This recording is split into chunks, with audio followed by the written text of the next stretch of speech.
Next step! Just in time with the nanny reacting to this, saying hi before you go into the office. Hello! And we are gonna go into our own little new adventure here. All rise, stand to attention. The next step in the Ace Attorney chronology is now in session. And we are starting the Ace Attorney Investigations collection here with the start of our playthrough in Ace Attorney Investigations, Miles Edgeworth. Brand new story from a brand new perspective, and I am super duper happy and excited to get things going here. Welcome to you in Twitchland, and welcome to you in our YouTube highlight as well, wherever you end up watching this from. I hope you have a good time with this. If you are going to hopefully enjoy our time here with me, then feel free to let me know. You can like and comment down below in the YouTube video. You can subscribe and you can click the bell. All of the things are very helpful and very appreciated. And then let you know when we do future uploads of this series in particular, if you're looking for any more of this out here. So, a brand new perspective and a brand new adventure with old friends and definitely a few more friends to come as well. Plus, a brand new way of dealing with things as far as I know about the investigations games. They're still very much putting people under the cosh and rebutting their things with objections and finding contradictions. But there's a bit more to that now that we are going to be a different person from here. We are not going to be a phoenix. We're going to be an Edgeworth. And it's going to be a lovely time with such. So straight away into the game here. If I need to change audios at any point during the thing, of course, let me know in Twitchland. But everything looks fine. So with that said, Ace Attorney Investigations, Miles Edgeworth. Let's kick things off from here. Yes, the original DS presentation from the original 2009 game. You can choose to have that if you want to, or have everything done with more frames of animation and hand-drawns. Change your style and any times from the title screen's option menu, so we can mix and match if I want to. That's pretty neat. And start it from the very first episode. A Turnabout Visitor. Start from here. Let's start from here, shall we? Alright, get ready to read and such. Yay! For going in with HD chibi characters. I got an achievement for choosing the HD sprites. Okay, there you go. Episode 1. March 14th, 1:16 AM. Somewhere. Okay.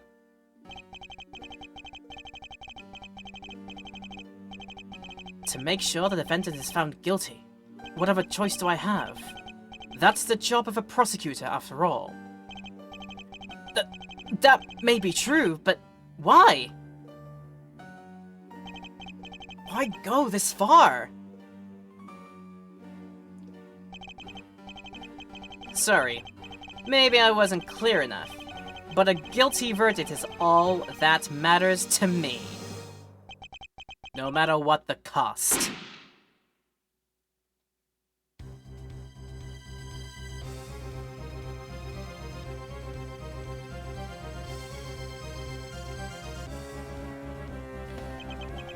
I'm a prodigy among prosecutors. Always have been, always will be. And I am gonna be so easily found out because the player knows exactly who they're gonna be finding out about here. Like, well, why do they even do that? Yeah. I mean, it is the first game of a new kind of thing, so absolutely you have to consider the facts that this may be the people's first Ace Attorney adventure, and they have no idea what to expect. But anyway, this isn't my first rodeo with Ace Attorney, definitely, but first time going through this on a single solo playthrough, so we'll have a good thing. I will say the HD sprites are very well done. They seem to be. They look that. And I think I'll keep them like nice and clear for doing the good stuff there. Alright, March 14th, 2:05 AM. Prosecutor's Building, 12th floor hallway.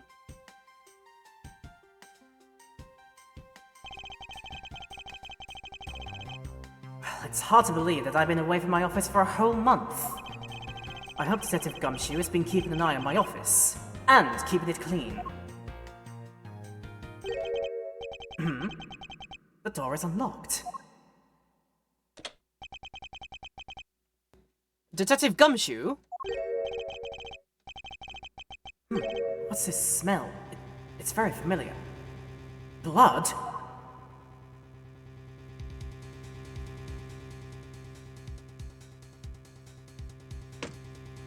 Oh, what the?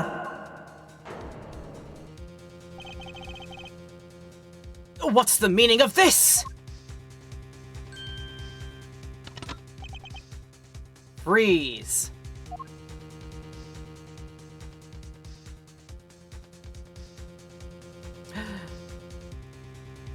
Not the mystery man. Identify yourself. Shut up. You've got some nerve committing murder in the prosecutor's office? Is that a threat? Let me make one thing very clear. What? No one gets away with committing murder in my office. No one.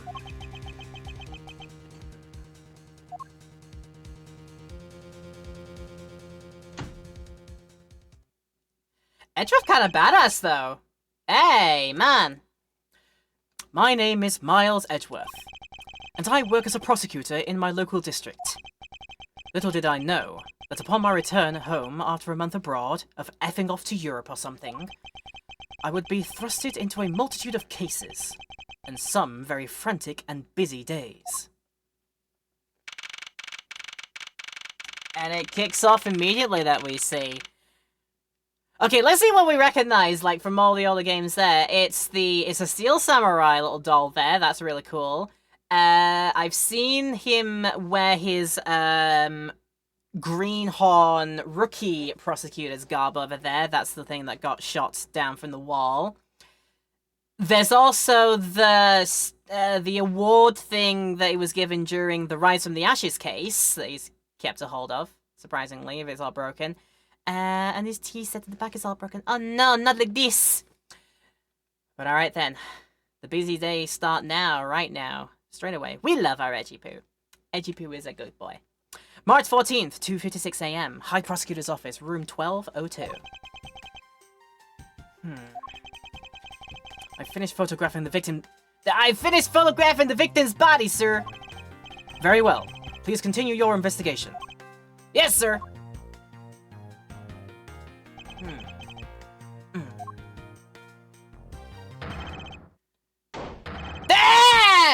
Mr. Edgeworth, sir! Are you okay, sir? Keep it down, detective. This is a crime scene. When I heard that a murder had taken place in your office, I ran here straight away! This is Dick Gumshoe. He is a detective with the local precinct, and the one they assigned to handle this murder case for the time being. You're looking a little pale, sir. Are you hurt? No, I'm perfectly fine. However... Ah! Look what they did to your office! It's totally trashed! I'll say, the culprits sullied my floor with dirt rather well. No one gets away with tracking mud into my office. Oh, sounds like you're getting really burnt up over this whole thing! This crime was committed in my office, so it is my responsibility to solve it. Oh, that's just like you, Mr. Edgeworth! Okay, time to do some investigating. Agreed. Our first course of action is to gather relevant facts and leads. We must not overlook anything, no matter how small, if we are to find the truth. So I'll keep any leads or information we find etched into the forefront of my mind. Speaking of things that pique my curiosity, why of all places did the murder occur in my office? Crime scene is my office. Is it really a coincidence that the murder took place in my office?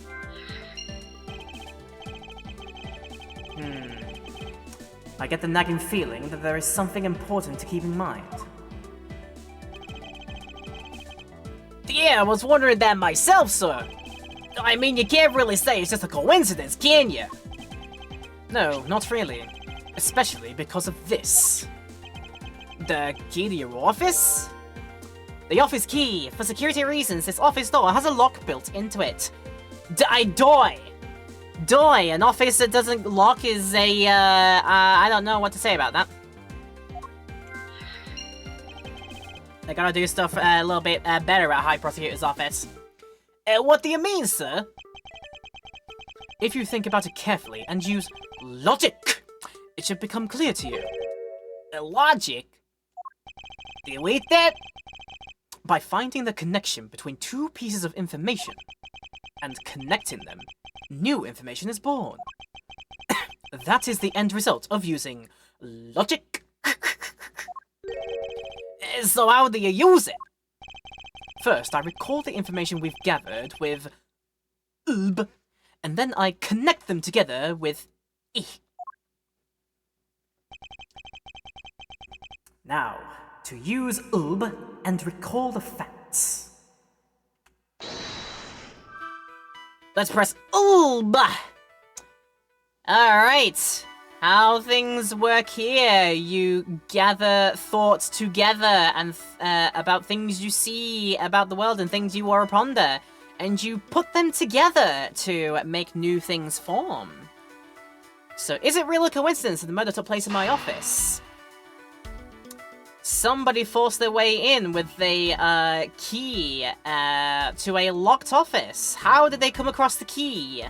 Or how did they manage to get in if they don't have their own key? And then let's click. Let's connect! Aha! Doing things my way. Making a successful logic connection. Good. For security reasons, all prosecutors' doors are outfitted with locks. Which means it would have been hard for the murderer and the victim to get in here. Ergo, it's impossible to dismiss the location of this crime as mere coincidence. Yeah, that's exactly what I was thinking, sir! Are you sure about that, or are you just parroting everything I say? But there must be a reason why someone infiltrated my room. What was the killer after? What was their goal? What was the killer after, and why in my office? Why in my lovely, pristine 1202 office? And why the heck would they go after my prize tea set? God damn it! You're really on the ball today, Mr. Edgeworth. That's some beautiful logic, sir. Yes, well, when you follow leads to their conclusion, only the truth remains. However, if the information doesn't line up properly, I may stray far from the truth as well.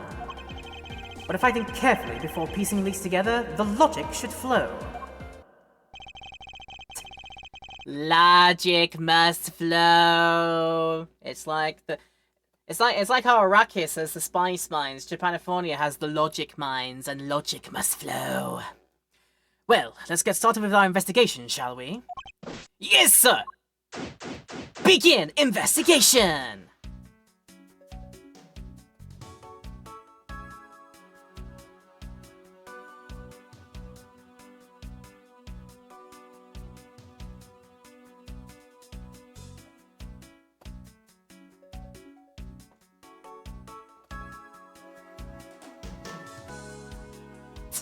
For some reason. Yes, I have heard a particular bit of music from this game before, and it is, some reason, just an absolute groove. Right, the basis of any good investigation is to examine everything, sir. I know that. And when I want to examine something, I simply use when I'm next to it. Oh, if you ever feel lost and want to talk, just use okay? I'll give you great precise advice as an ace investigator, sir. Something to try later if I have free time, I suppose. And I've exhausted literally every single one of the options that I have here. Alright, so with the magnifying glass key, that is inspect with A, and then with the Y button, when we're near, or just press A when we're near a person, we can just talk. Okay. Do you have anything to report? Sir, yes, sir! Nothing out of the ordinary right now, sir. And yet there's something out of the ordinary right in front of my eyes. Talk about a contradiction! Something out of the ordinary, I should look around a bit more. Well, let's grab ourselves a gun.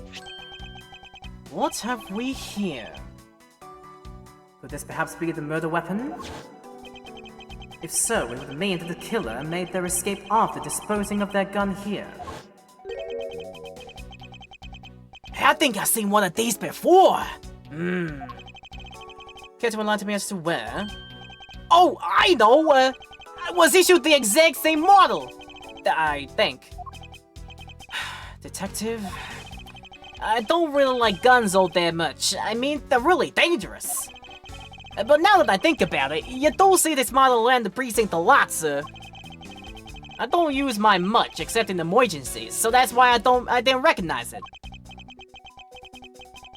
So it's the same type of revolver as the ones used by this precinct's detectives. Found at the crime scene, the revolver is the same model as those used by precinct detectives. Okay. For me, the music is one of the best things, the best in the series, bar Apollo Justice. Ooh, if you're able to go time with the Apollo Justice games, we'll get to that, I'm sure. Alright. Dr. Man first. How is it coming along? Please, I need absolute silence. Fingerprinting lifting is a delicate art. Well, I never. You never indeed, Edgeworth. We never thought it was a thing like that. I hope we can solve this case quickly. I'd like to return to relaxing on this sofa. That thing looks a billion times softer than my mattress at home. Can I sit on it too? Just for a little while, sir? Detective Gumshoe, you know I can't allow that. Until this case is solved, neither of us has time to spare, let alone rest. Ooh, you're right, sir! I'm gonna work hard and be a real trooper to the end! Even once this case is over, I don't think you can afford to take any time off. And is that my fault? It might be my fault. But otherwise, it's fine. Oh yeah, what's all back here? Well, it's a good thing my steel samurai doll was spared any harm. Speaking of which, I still haven't actually sat down and watched any of that show. What's it about again? Well, I don't know much about it myself, but the hero of the Steel Samurai, warrior of near Old Tokyo, is the Steel Samurai. And his goal is to defeat the evil magistrate. It's a show geared towards kids. However, its high production values and riveting plot draws in a number of adults as well. Spin-offs like Pink Princess, Warrior of Little Old Tokyo, and the Nickel Samurai, along with the deluge of merchandise and even a new stage show, give its presence. You sure know a lot. You sure you're not some sort of rabbit fanboy? Are you an otaku, sir? Of course not! Anyone that keeps up with society knows at least this much. And that conversation lasted longer than expected. Let us return to the investigation. Well, you're the one that wanted to spry all that time, you know, Edgeworth. That's on you. That's on you a little bit. Hello, Shogun! Welcome in. How's it going? Oh, it's your trophy! The Knight of Prosecutors, right? King of Prosecutors. And it's not a trophy, it's a shield. They only sent this to the winning prosecutor, right? Yes, but I have no real interest in the perceived worth of other people. As for my own worth, that's something only I can determine for myself. They're so slick, sir! I'm gonna have to try saying there sometime! Unfortunately for him, his monetary worth is tied directly to his worth for me. If you don't have the money, you don't get my attention. You're not worth my time. You are several pay grades below me, Gumshoe. In many ways, more than one. Watch out for the Deco fragrance there, sir! That killer is going to pay. This tea set? I'm so really mad over this! This tea set is very dear to my heart and can only be bought in England. It costs more than your whole month's paycheck. Well, what? Now I feel like the killer's wasted one of my monthly paychecks! Except no, he hasn't. Right, so we've had a look at all of them. Let's over here, the pile of books. They finished photographing the body, so it should be alright to examine this area. Say the line, chat! I won't rest until I've inspected every suspicious-looking nook and cranny. Was that the line, chat? I don't recommend the drinking game because I feel like we'll say that quite a few times before this playthrough is done. Yes. Let's go. Oh, your files are all over the floor, sir. They probably fell during the struggle between the victim and his killer. Signs of a struggle. My files are a mess, pointing to a struggle between the victim and the killer. To quote the Leicester Project best ad-lib, vengeance, gumshoe, like tea is best served scolding. Nice, very nice. Oh, and I tried so hard to keep this place spotless while you were away. I mean, this was rendered all the time and effort I put into it pointless. I don't recall ever asking you to clean my room. Well, I watered the flowers every day, just like you requested, sir. I just added cleaning to the list as a weekend special. For about half a day every Saturday, I come in and clean this place until it sparkled. Does he have a life, or have I stifled his pace so much that he can't afford to have one? The deep questions indeed. Okay, watch out behind. I don't believe it! I packed those files in those shelves so tight! And not even an earthquake can make them fall off. But just look at them! At this rate, the rest of the files won't be able to withstand an earthquake after all! A problem, to be sure. Well, once the investigation is over, we'll put them back up on the shelf. Did you just give Edgeworth the squibblies because you said the word earthquake? You're right, I am echoing. Thank you, Weeback. Sorry. Kitty, don't eat Fran's phone. It is not for eats. It is not even made of the eats. So, how do you think it is for eats? Leave the poor phone alone. It'll be fine.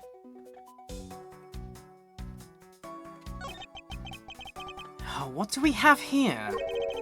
Hey, I think I've seen one of these before! It's a police badge, detective. It's a police badge, detective. Oh, yeah, I have the exact same thing, actually! Heh, what a coinky-think! Let's take a look inside. Mr. Buddy Faith. It would appear that our victim was a detective, just like you. According to his badge and ID, Buddy Faith was a precinct detective and is our victim in this whole entire ordeal. I seem to have gathered a few pieces of pertinent information. Now to calmly use some logic and figure out if any of them are connected to each other. Have we really? Or can I like to see everything else because I want to? Let's see here. There's blood all over his lower abdominal area. It looks like the bullet passed clean through his stomach area, sir. In other words, he was shot. Yep. And until the autopsy is done, I don't think we'll know much more than that. Please have the body sent to the morgue once they're done processing the crime scene. Crime scene notes. Bullet went clean through the victim's abdomen. The body was found at around 2:05 AM. Also, I noticed that we have a thing on our X button. Oh, this is something we could have used in the previous games. An entire fast scroll through the history of all the dialogues and things happening in the game.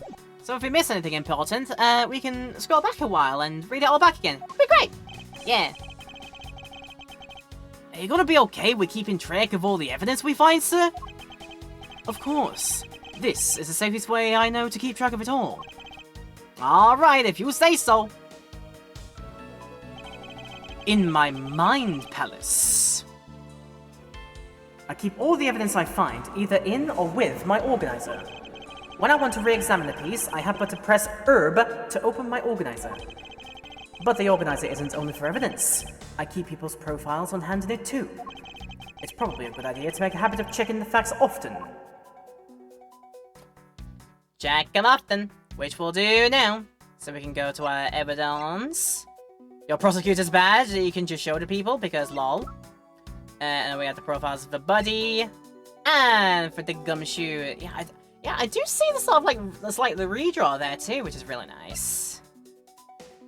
Yeah, that's pretty cool. And then of all the things, not the chess table. Oh, they even knocked over your chess set. I had it all set up ready for when you got big. I figured we could play a few games. I had no idea you were interested in chess. I'm actually pretty good at checkers, so I thought I'd give chess a try. In that case, I suppose I can set some time aside after we solve this case. Although I don't expect the games to tax my mental acuity much. And I will keep that slight burn unto myself. And then just the desk. It's been a while since I've sat at this desk. Oh, how I've missed you. It's so tidy that it looks newer when I first bought it. Oh yeah, that thing's so polished that it makes mirrors jealous. Don't tell me if I'd known it worked the entire time I was away, detective. My job is to protect your office, sir. And you did such a good job protecting it that a murder occurred in it.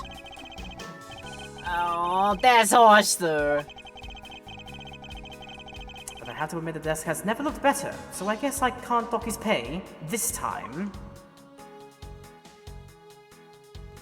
You're not allowed to dock a pay this time. He was a good egg and he cleaned everything. Right, I think I've seen... Oh, I haven't seen the bouquet yet. Is this yet another batch of fresh flowers? The ones that come with a cord attached every month like clockwork for you? Yep. Speaking of that, let's see what's on the cord this month, sir. All will be resolved. Wendy. Oh, Miss Irony, how painful are thy thorns. Wendy, isn't that the name of that old lady with the whiny voice as Stock? That's enough, detective. You need not remind me further.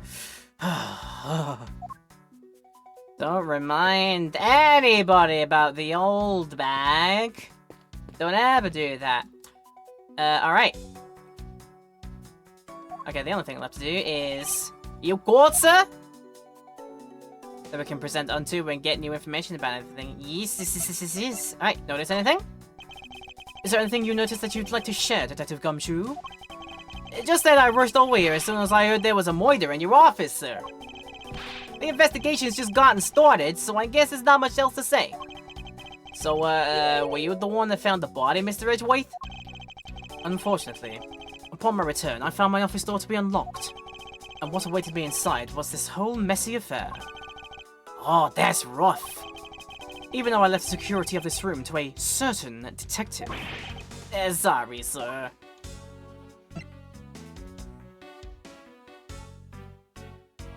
And how every single, pose is being kept from this new sort of side-on perspective like that. They used to be directly in front of you, but now they're like that, or they're like that. So it's nice to see them from this, new angle. I like that about this game. I assume you understand how to conduct investigations, Detective Gumshoe? Of course, sir! Examining anything and everything with... By checking various things out, we can gather all sorts of evidence and information. You can see the evidence we've collected with herb. For information and leads, it's herb. And that's it! Great job, sir! Deductive reasonable is the way to go! It's called deductive reasoning, Detective. Clearly something you lack. He's a funny guy, though. I seem to have picked up a few good leads. Also, now you're gonna do that thing you do with all the information, right? What are you babbling about? The Brady thing, what you were talking about just a few minutes ago, sorry. Logic! You said that you can look for all of your leads and info by pressing ULB. Then you pick the ones that seem related with A and connect them with E. That's your way of investigating, right, sir? Yes, which is why this exercise in explaining my own method to me was unnecessary. Okay, then how about I explain my logic to you next? That is even more unnecessary. Nothing at all. I don't think I'll get anything by presenting, so let us just do the ULB. Go to our Mind Palace. Our Mind Palace, indeed. What was the goal? There were signs of a struggle. We have our...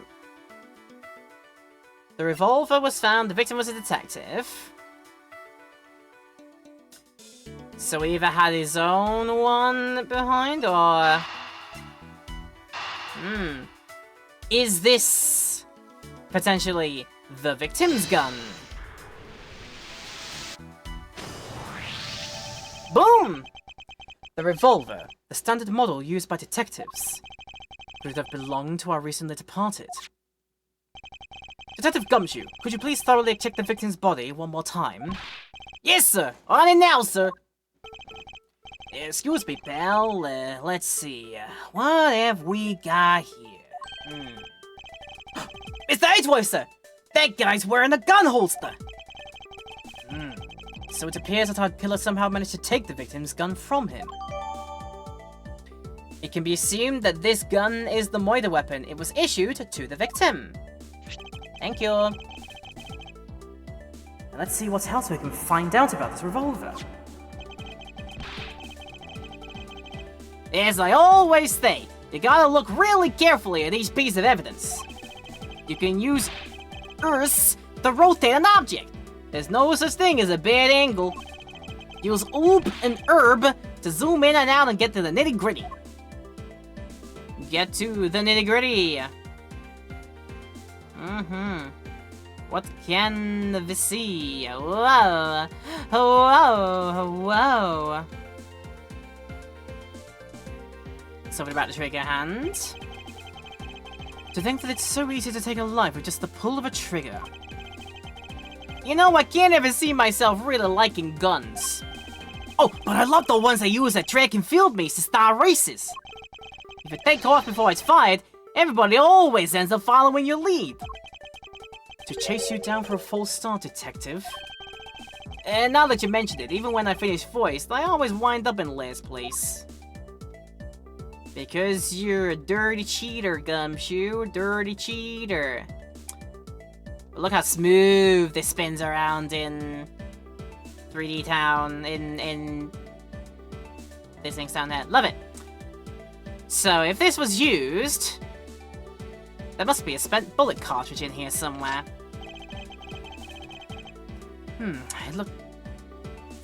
It looks like only one round was fired from this. Oh wow, so the killer had killed the Vic with just one shot after wrestling the gun from him? Sounds like the guy knew how to handle a gun, huh, Mr. Edgeworth? We have no proof for now, but that is a distinct possibility. I guess this is about all we're going to find out. We should send the body to our... Jim! Why? Oh, why? How could this happen to a guy like you? Are you alright? Don't touch me! Leave me alone! Just let me be! Sorry, but I can't do that. The investigation is still ongoing, so please refrain from touching the body. The body?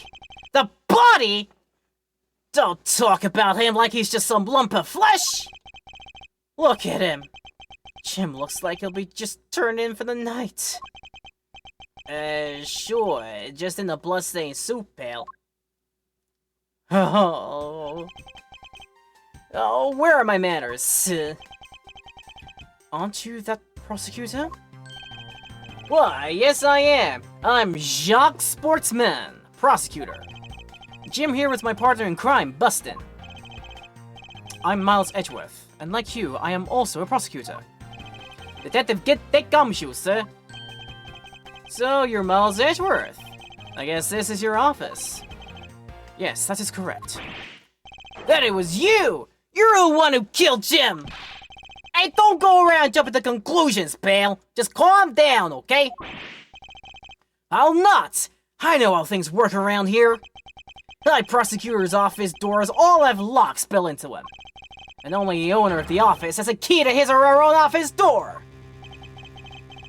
That is correct. However, I was not the one who killed your partner. Yeah, Mr. Edgeworth's been overseas on a business trip this whole time, pal. He effed off to Europe. And the key to the door was with me the entire time, okay? So the only one who could get in here was me. Wait, that means, I'm not sure what that means. So it was you then! You're Jim's killer! No way, Bill! You got it all wrong! Everyone calm down! Mr. Portsman, correct? If you are a real prosecutor, you should know how to stay collected. The investigation has only just begun. Isn't it too early to be drawing conclusions? Alright, I get the point. You're right, my mistake. I tend to get a little too hot-headed sometimes. You sure are one cool customer though, Mr. Edgeworth.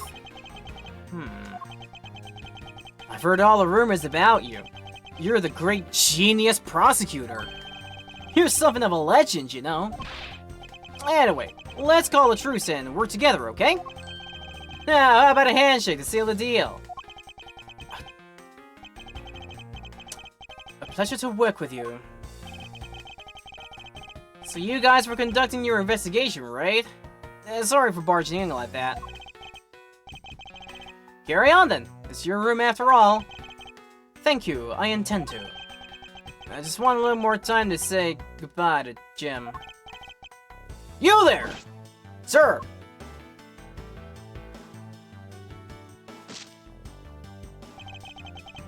I want you to capture this scene on film for me. My final farewell to my partner Jim.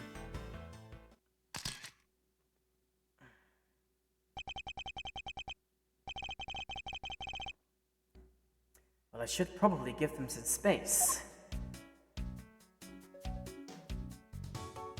Oh, really now? Why would you even think to do that right now?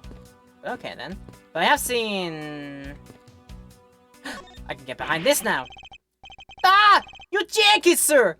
What's it doing on the floor? It must have fallen off the wall when the killer tried to threaten me by firing a round. So the killer not only shot the victim, but they shot your jacket as well? They dared to shoot the ultra-special jacket that you made your prosecutorial debut in? What if they had shot through it? It would have been a disaster! It's not worth getting worked up over, Detective. Not when there's something more here. Huh? Like what? I take it you haven't noticed it yet, Detective. There is a giant contradiction right here in front of us. Eh? Really? Oh, I love a contradiction. It's like, yeah, contradiction. Oh, yeah. I like those. Yeah. Did I say contradiction? He must be rubbing off on me. I'm starting to sound like him. But I have my own methods, and I will conduct this investigation my way. When the scene before me contradicts a piece of evidence or seems off, that's when my detective skills come into play. First, I have to find the spot that holds the contradiction. This is it. This bullet hole is where the contradiction lies. When I spot something that's off, I should point my cursor to it and press E with conviction. And when I have found sufficient proof to prove the contradiction, I present it. This is how I do things.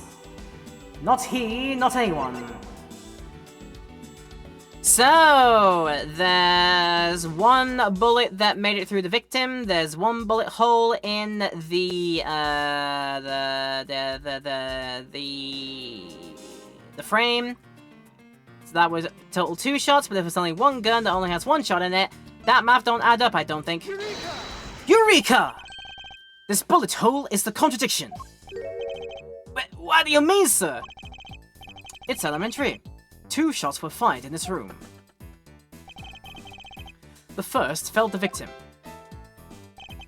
And the second felled this frame. Hey, that's right! However, this gun was only fired once. Hey, that's true too! Which means that one of these 2 bullets was fired from a different gun. Now, did the killer have another gun prepared for tonight? Is there another gun around here that other than the victim's gun that I found? Could there be another gun in play here? And by the way, I noticed something, sir. Yes? What's that thing sticking out from behind the frame? Ah, that. It's a secret safe. A secret safe? Oh, I smell money! I'll spare us the trouble and just say it. Nothing like what you're imagining is inside. If you could kindly move this frame out of the way... Roger that!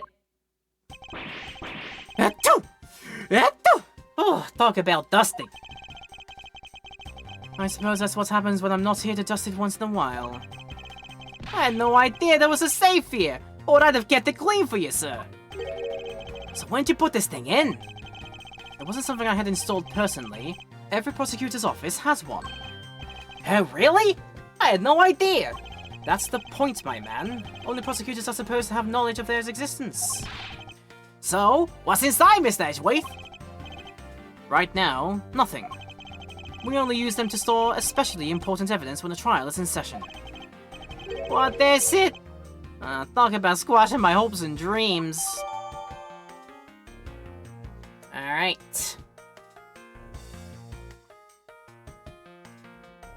The secret safe of secret safedom. Each prosecutor has one in their office, and only they know of them for trial evidence use. Now I won't rest until I've inspected every suspicious-looking nook and cranny. Is that the line again? I think we need a counter by this point, I would say. Right, we keep going. I never knew there was a safe hidden back here. Well, if detectives knew about them, then they wouldn't be secret now, would they? Are there any other secret hidden things in this room? Even if there were, it would defeat the purpose of them being hidden if I told you. So don't bother looking for them. So there's no, like, hidden camera around, right? And what if there was? No, it's nothing. Forget I said anything. Do I even want to ask what you've been doing in my office while I've been away? And then it's better if you don't. Now this is odd. Did you find something, sir? This keypad. Don't you find it to be a bit too clean? Yeah, there's a thick violet dust all around it, but not on the keypad itself. You there, the forensic scientist? Yes, sir. Could you please dust this area for fingerprints? You got it, sir.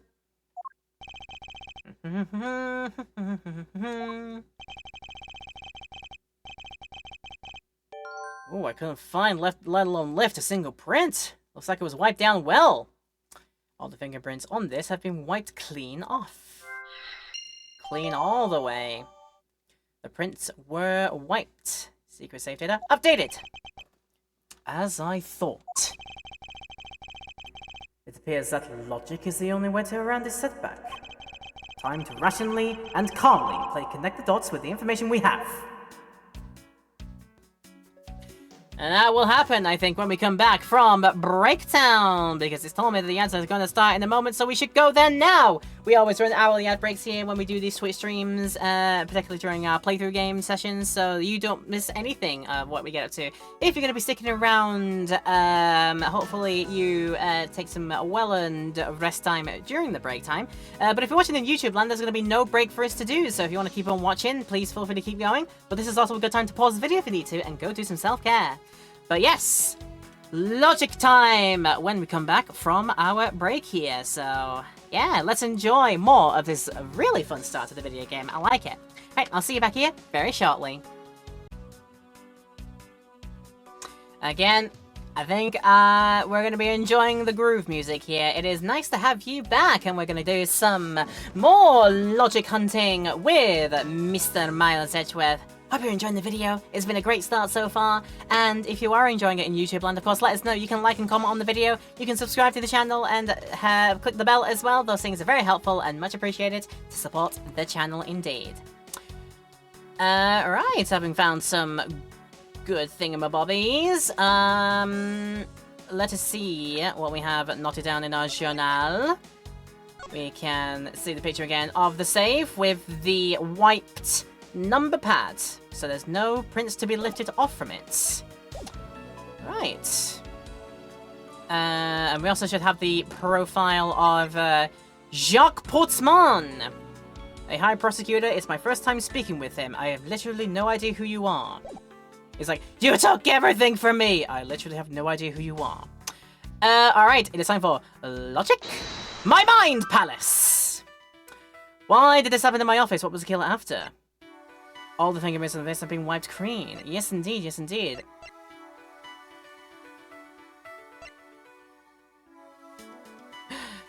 You wanted to try and get into the safe. That was your goal! Surely! Yes! That was one of them. I believe I figured out what the murder was after. Well, what is it, sir? The fact that the safe was wiped clean of fingerprints suggests that the criminal had at least attempted to open my safe, making the culprit's motive for breaking and entering theft, I believe. Okay, was it theft? The culprit tried to open my safe.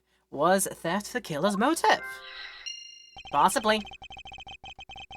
I wonder if knowing that the motive behind this breaking was theft changes what the other piece of information can tell me about this crime.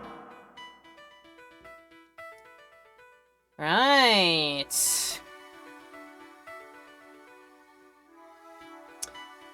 So what would that relate to? If we're taking our motive of being theft, was someone in here trying to stop theft from happening? Being a good Samaritan? Is that what happened to our poor boy buddy? Very likely. Let's give it a go. We're good at this so far. We're very good at this. There is a possibility that the files splayed on the floor are not the result of a struggle between the victim and his killer. Oh, you mean like it could be from when the killer tried to find something, sir? Precisely. We need to figure out if any of the files have been stolen. Yes, sir. I'm gonna shelve files like you've never seen before, even at a library. Sure. Let's give that a try. Oh, why do all the good ones always die young? Surely you must ponder that every once in a while, Mr. Edgeworth. No matter how much we lament, the dead will not come back to life. All we can do is search for the truth. Oh. And? So what are we supposed to do? How do we go about finding the truth? First, we calmly restore the files to their rightful place. You got it! Here, let me help. And so this file goes here, and that book goes there, a little bop here, a little bit of bop there. You sure know a lot about where things go, despite it being Mr. Edgeworth's office. Because I'm the one who keeps it tidy, pal, okay? Ha! Done! It would appear the murder was definitely committed here. Oh, the bloodstains on the bookshelf are still fresh. I suspect that the victim was killed in a standing position, hence the prints on the shelf. And then the guy fell on the floor, right? The blood on the floor is kinda grossing me out. Detective, I don't have the time to deal with your weak stomach right now. But you know I'm no good with blood, sir. Why the hell are you in this job then, detective? Please. I'm certain there's something wrong with this picture.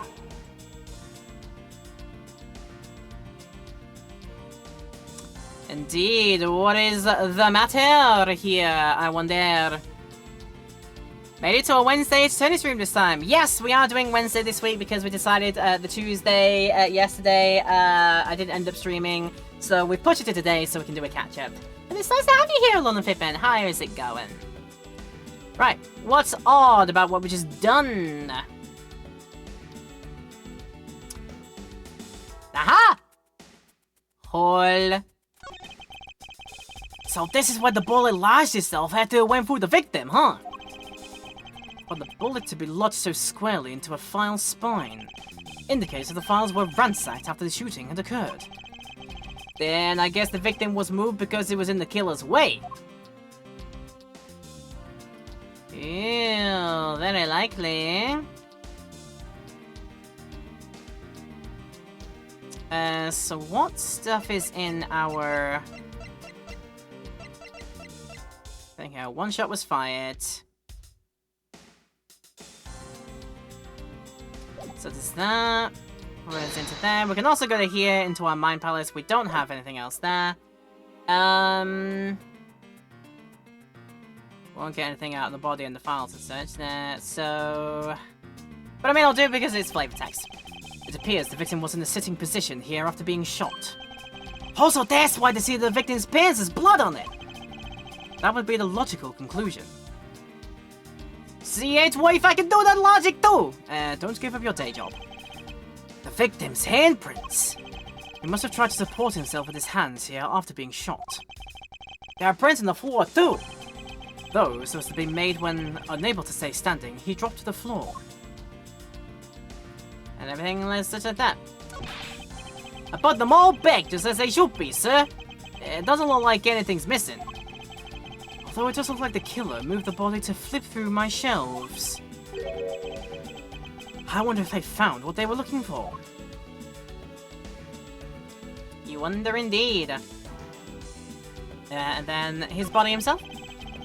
The killer moved the body because it was leaning against the bookshelf. The blood on this guy's pants proves they're pretty well. In a sense, I suppose. See, I'm not completely useless as Mr. Edgeworth.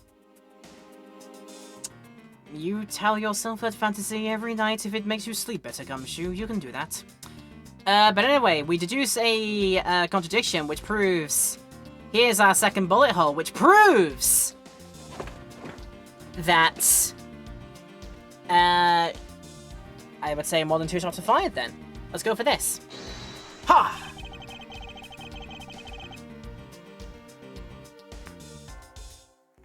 It's like, is this spot somehow connected to any of the evidence I hold? 1 shot was fired from this. So there must have been a second goon at play. A second firearm. Let's go for it. Present. Eureka! This is clearly where the contradiction lies. I don't really see what's so wrong with this, but... Huh, you don't understand? You see, therein lies the contradiction. Mr. Edgeworth, it'd be nice if you just admit when you're wrong. That wasn't a mistake! That was me keeping you on your toes, detective. Ah. So it seems to be quite a bit easier to make those slip-ups in your logic there, which is why they probably gave you a lot of logic health to make those mistakes with. So I see.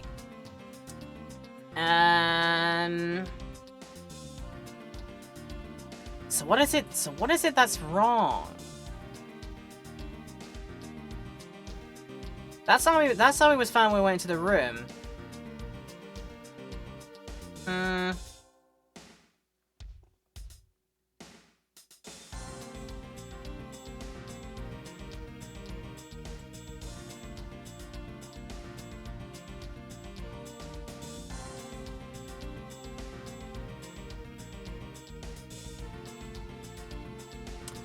Nah, I think I might have had the wrong bit of what is it. Let's try that again. Connected to... Are we sure that we've seen... We should have seen that we've seen everything about this. It would be, like, what if we come back to it? Mr. Portsman, a word if I may. Oh, Jim, your laugh, your smile. I'll never be able to joke around with you again. But don't you worry, Jim. I'll joke around enough with the both of us. You'll see. He's not listening at all. Mr. Portsman is off in his own little world, it seems. Off in his own little world.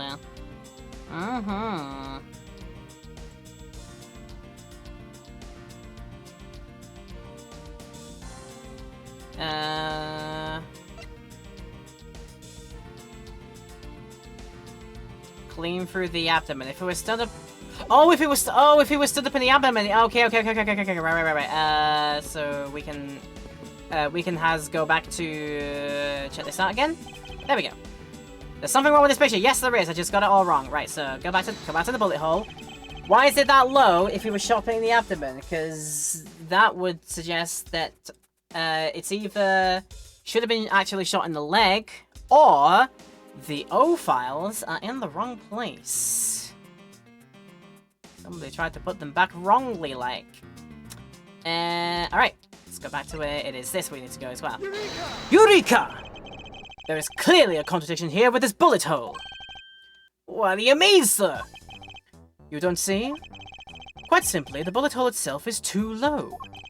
If the victim was shot in the stomach, the hole should be much higher up. But what if the guy was shot while he was sitting or lying down, sir? That would be illogical. The victim leaned against this shelf here after being shot, which suggests that he was standing when he was shot. Oh, then that means, wait, what does that mean, sir? It means you need to use your brain every once in a while instead of mind detective. Oh, oops. In any case, it means someone made a faulty assumption. And it was from his mistake that our current contradiction was born. What is the faulty assumption that caused this problem with the bullet hole's position? The position of the body, the position of the handprints, or the order of the files? Yeah, somebody's filed back the O files in the wrong place. I think it's that. I believe the order of the files is a bit off. You mean I put them back in the wrong order just now? Hey, actually, I think the labels on the file are wrong, sir. Oh? Yeah, you see here how the files that were shot begin with the number 0? What are those doing all the way down there after 1, 2, and 3? That's really weird. Actually, the way they are organized now is the correct order. They are exactly as I see them in my mind's eye. But the numbers are all out of order. Those white binders are special, so they're arranged a little differently. But from this, we know that the files were not in this order when the crime occurred. Aha! So that's it! I believe the killer made the same incorrect assumption as you just did, Detective. Let's rearrange the files in numerical order and see what we find out.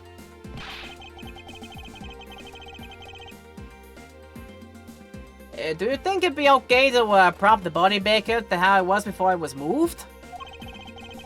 Well, they finished processing the crime scene, so I don't see why it wouldn't be. If you please, Detective Gumshoe. Oh, ew, this is gross, so gross. As he says, moving the body back. As I suspected, the bullet hole is now where it logically should be.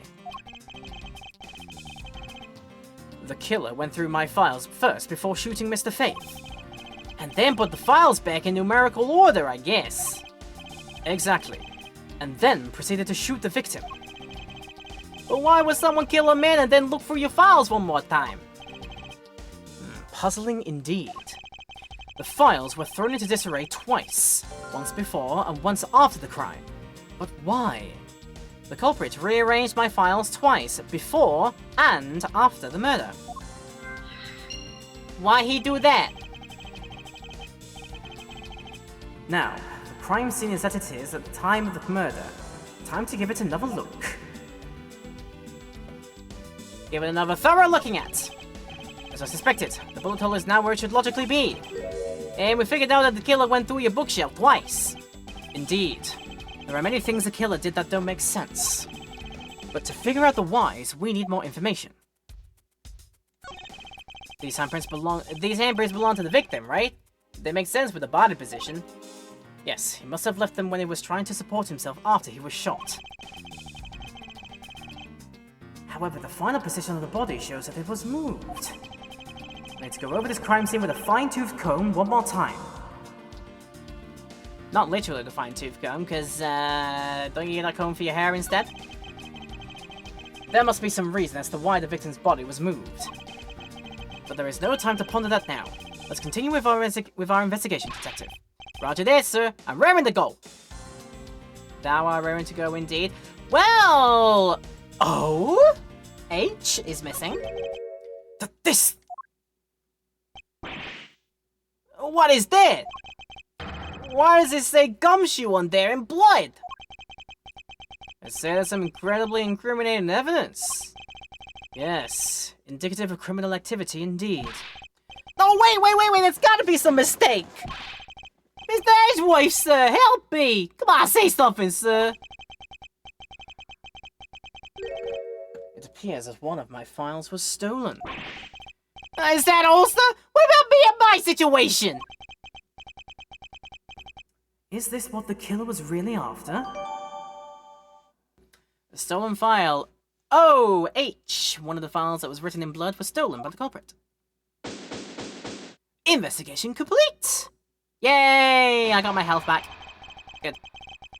Looks like Jim was able to leave us the name of his killer in the end. And this most important message managed to reach us. I'm telling you, it wasn't me! You can't be terribly pleased to hear that your beloved partner is the guilty party. If we're going to accuse Detective Gumshoe of being the culprit, I sincerely hope you have some proof to back it up. Jim's words. They're more than enough, wouldn't you say? If that's how you want to play it, then at least allow me to understand your reasoning. Right, you got it. I don't like this one bit. There's something strange about this man's attitude. And there must be some sort of flaw to his logic waiting for me to dig out.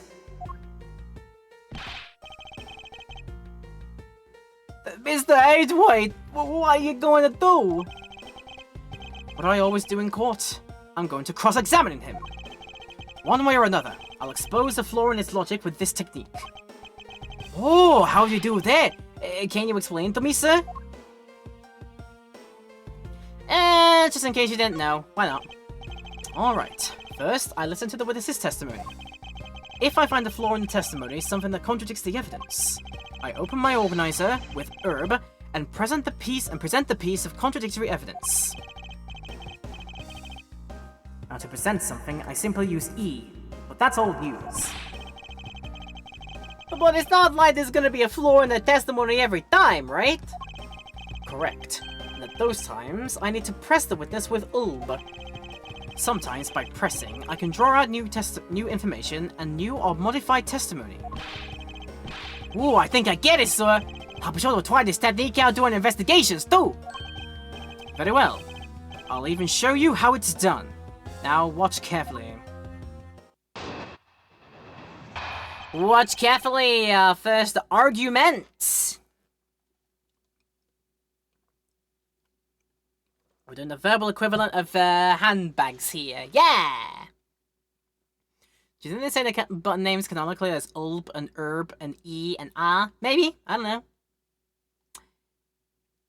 Sometimes I've read those buttons, it's just eh or bleep or pff. That's how I've sometimes read them. But yeah, we'll go with them just like ulb and herb. Alright, Mr. Portsman's logic. Detective Gumshoe. You stole Jim's gun from him and shot him dead. Furthermore, you messed up the files to make it look like you had committed theft instead. That's when you moved Jim's body that was sitting in front of the bookshelf. But thanks to that, you didn't notice the bloody letters his body was hiding.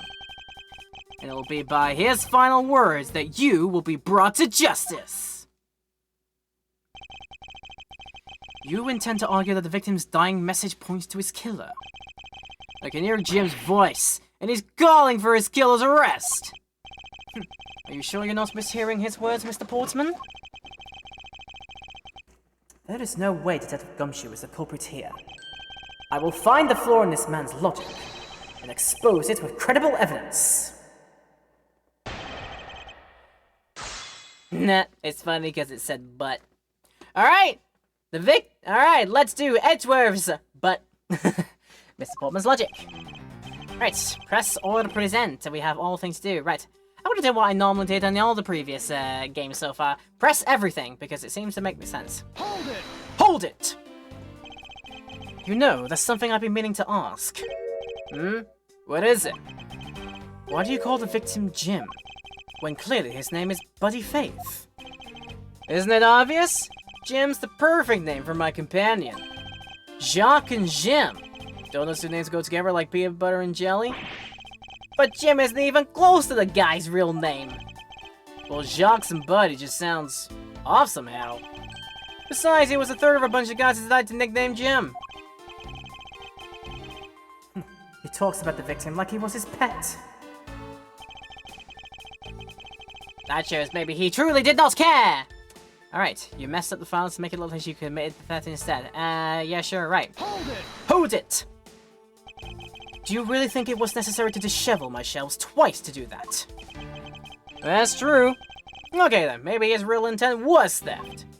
Hey, you accusing me of stealing something from Mr. Edgeworth? It's a possibility. Maybe your salary's been cut so much that life's getting a little too rough to handle. Hell, if you know that I eat 3 square meals every day, pal. Square packets of noodles, that is. Okay, so all 3 of them happen to be instant noodles, square noodles, but poor thing. What an evil prosecutor you were paired up with. And what a motive, no? That's when you moved the body that was sitting in front of the shelf, right? Hold it! Hold it! And why would Detective Gumshoe do such a thing? Because the body was getting in his way. He had to mess up your bookshelf somehow, right? Anyway. I like it when it's just like nice and short. If I just know that we're getting nothing out of it. Then you didn't notice the bloody letters the body was hiding. Are you sure it was bloody letters? Hold it! Hold it! Why do you think that the killer didn't notice the bloody letters? The body was covering it quite well, wouldn't you say? That's how we missed it. But judging by what I've seen, it doesn't take much for your detective to miss something. Hey, who do you think you are? You know nothing about me, pal. You don't know me. There's a lot a person can understand about another from first impressions alone. I can't say I disagree with him on that point. Why don't you say something, sort? No, not you too, Mr. Edgeworth! Despite his lack of attention to detail, I don't believe the detective to be the culprit. Nobody could have overlooked the bloody letters, and I can prove it with evidence. I couldn't ask for a better setup for the game-finishing spike. It'll be by Jim's final word to be brought to justice, right? Hold it! Hold it! Are you saying that those letters were intended for you? Yep, Jim was an outstanding detective. I would expect no less from my former partner. It looks like Mr. Portsman still doesn't understand. He has yet to figure out the true meaning behind the bloody letters. Hey, what are you sputtering over there? Can you just admit my logic is perfectly sound? Actually, there is a gigantic flaw in his logic. A gap so wide that even a good detective can spot it. Now, to clue Mr. Portsman by presenting him with some evidence. Alright, present unto what is our evidence?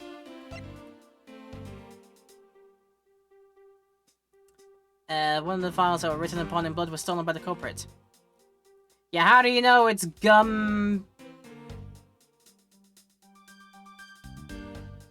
For all we know, the letter that is on the missing folder could be anything at all. Maybe somebody could have just tried to do gum-ho or something. Like gumshoe a hoe? No, not like that. Don't be mean.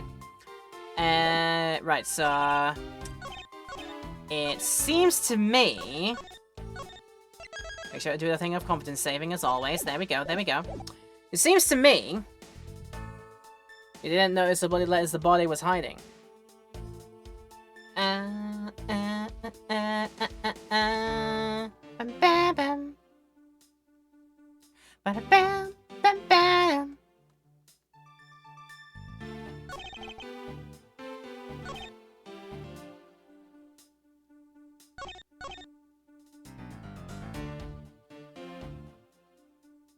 Said something along the lines of...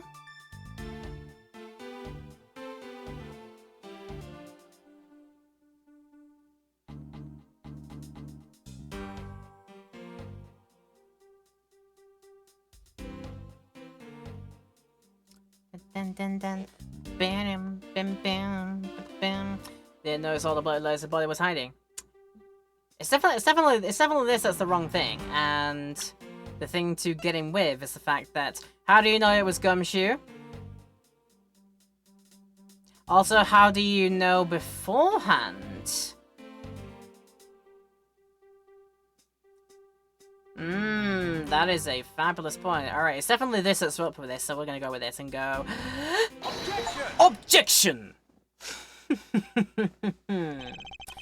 Perhaps you're not aware, Mr. Portsman, but there is a serious flaw in your logic. Yeah, bringing a bit of courtroom into this, I see. No problem, I'm game. I can't help but find it odd. Excuse me? Odd that a fellow prosecutor would be brought down by the power of his own office. Whoa, what are you talking about?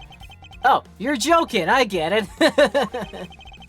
If you have the time to laugh, then you have the time to take another closer look at this.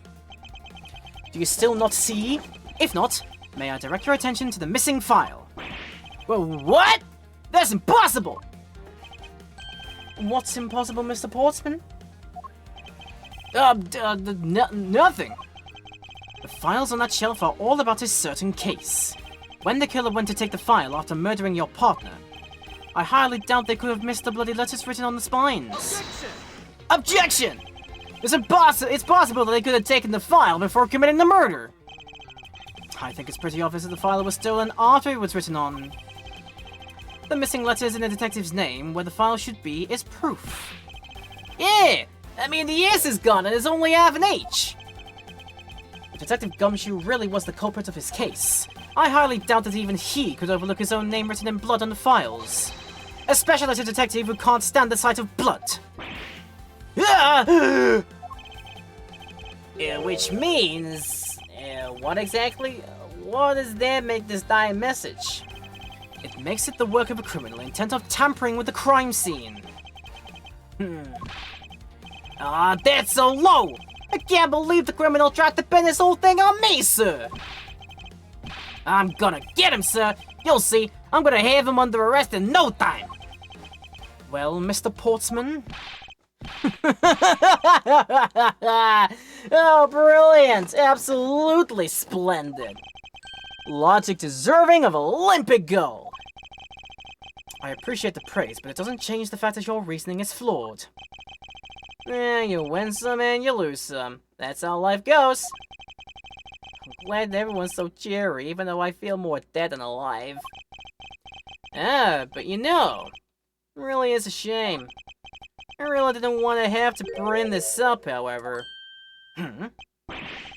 What is it this time? You still after me, pal? Alright, humor me for a second. Who has the key to his office? That would be me! But Mr. Edgeworth just proved that I'm innocent, pal! Ha!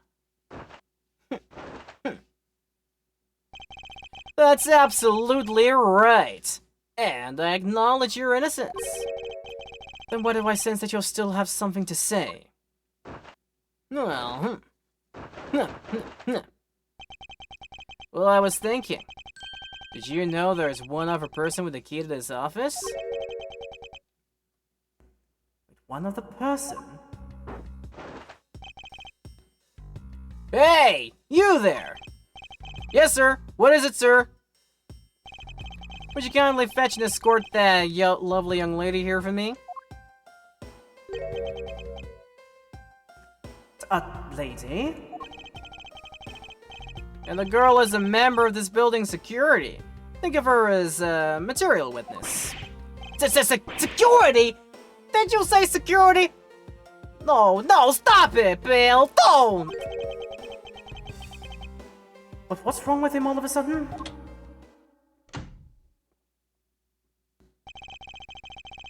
I believe she needs no introduction, and I believe I know who it is. Hello, Maggie. I've called upon Miss Maggie Bird, a member of security. Detective Gumshoe, sir? Maggie! Miss Bird is a security guard on watch tonight. I see. And your point is? My point is that she could very well have used it. And by it, I mean the master key, which can open all the office doors in this building. What the? If you're not the guilty party, Detective Gumshoe, then the only other person with access to this room is Miss Bird. How dare you! I've never searched this woman's room! That's right, I refuse to believe that Maggie's the culprit, pal! It was me! That's right! I did it! Yeah, is this your third time, Maggie? Man, you're closing in on the record here, like, yeah.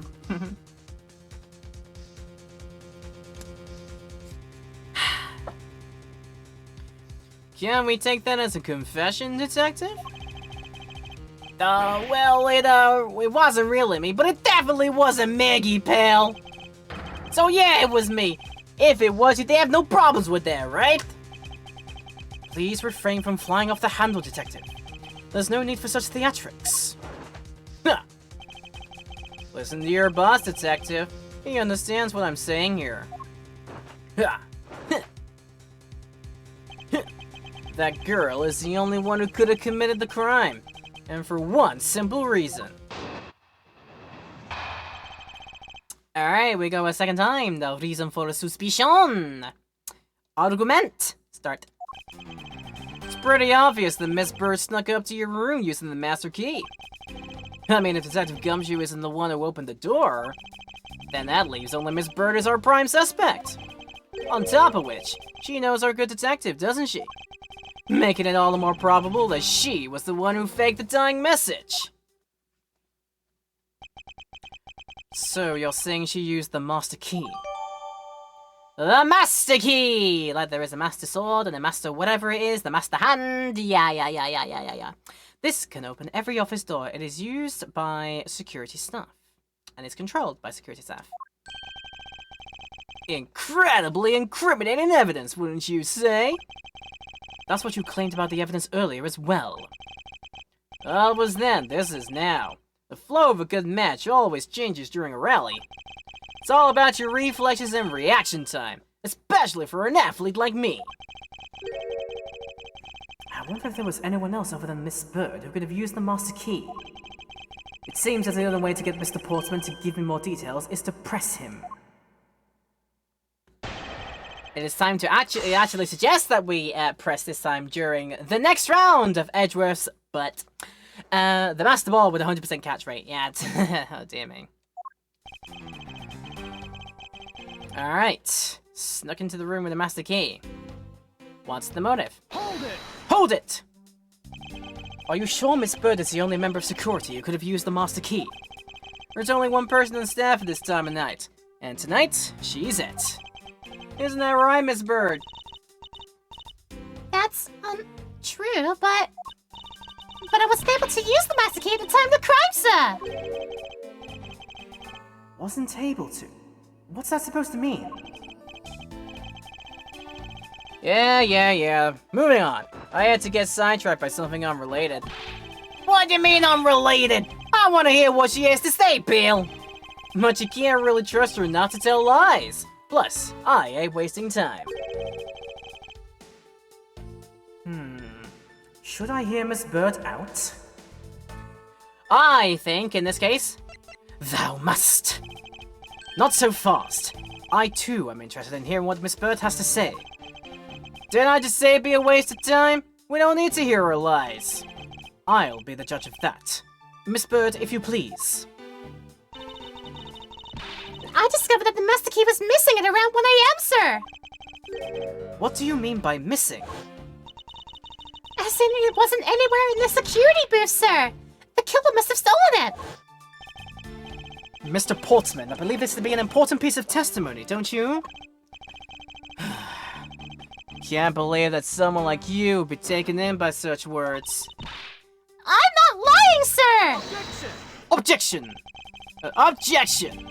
If that's the case, then I'd like to know why you have the master key now. I don't quite know. It just reappeared all of a sudden, sir. Ha! Likely story. And where's your proof that the key was stolen to begin with? Ha! I bet you just forgot where you put it and then found it again. I never lose things! I can practically guarantee that! With me, if something disappears, it's usually because someone stole it! Yeah, Bill, trust me. I don't want to test just how bad the look is. Unfortunately, I can't deem this piece of testimony as inclusive. I'm glad you agree, Mr. Edgeworth. But you still haven't established Megan's motive for breaking into Miss Edgeworth's office. Excuse me. Her motive. Didn't we already establish that it was theft? I mean, the culprit clearly went through the bookshelves and at least tried to save. It is as Mr. Portsman says, Detective. I can't ignore the fact that all of the evidence points towards a motive of theft. But I'm done taking blows. It's time to counterattack with a few facts of my own. And I will get to them soon. So, yeah, for the first time in a little bit, that little extra... Oh, no, it did get added. Okay, right, this is a new thing then. Her intent? From the messed up shelves to the wiped down safe, I'd say thievery. Okay. Hold it! I concur that the culprit's motive appears to have been thievery. However, glad to hear it that the great Miles Edgeworth is in agreement with little old me. However, with regard to the investigation of the bookshelves and safe. Hey, good thinking, asking for my opinion on the matter. Would it be too much for you to allow me to complete a full sentence? No, I think that's your typical, like, sportsman's arrogance, I guess. If Gumshoe isn't the one who opened the door, then... Oh, yes, we did. Hold it! I thought we had established Detective Gumshoe's innocence pretty thoroughly. It was just a theory. A prosecutor theory. One hypothesis among the many possibilities. Ha! I mean, I had my doubts about Miss Bird from the very beginning. If that's the case, then why didn't you mention her first? No, don't make that face. See, there goes the truth, running the other way. Let's pick up the pace and see if we can't catch up to it. I don't think you're catching my drift. Oh, but we are in agreement that the detective isn't the killer, right? Ha! If so, then I hope you'll understand when I say... that since she's the only one who could have opened into your office door...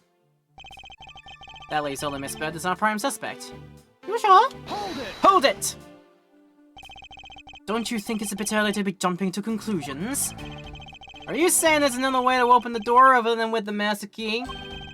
Oh, I get it. Perhaps you had a spare made for someone else.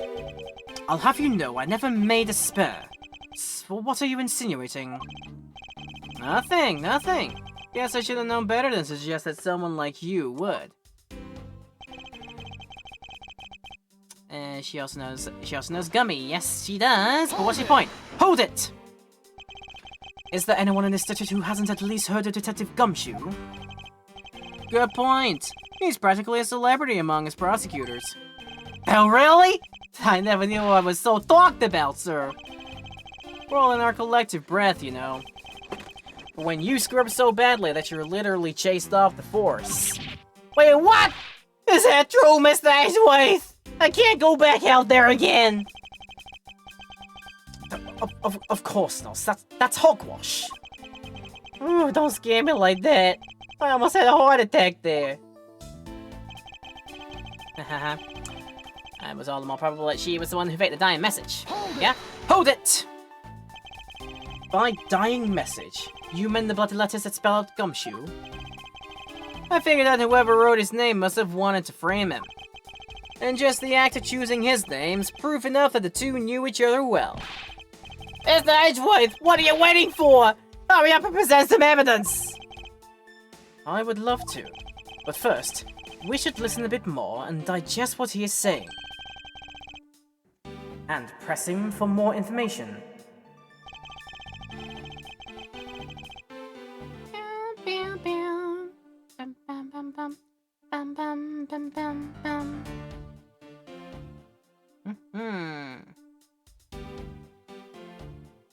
Pretty obvious it's looking with the master key. From the messed up shelves to the wiped down safe. I'd say thievery.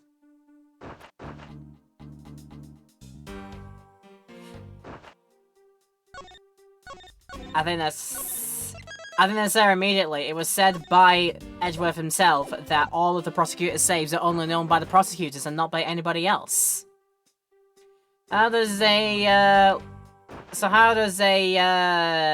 straight as they come security guard know about a safe that is especially hidden behind Edgeworth's very pristine, framed, rookie prosecutor's garb? I believe I have it. Only prosecutors know of their own secret safes, unless they bleated about it to other people. And Edgeworth said that prim and proper that he doesn't squawk about his own safe and his own thing. So yeah, and since it is hidden behind a framed photo, nobody would think to remove that. And yeah, then you get away with having a secret safe in your room. Easy. Objection. Oh, do you wish to continue insisting that Miss Bird was set on stealing something?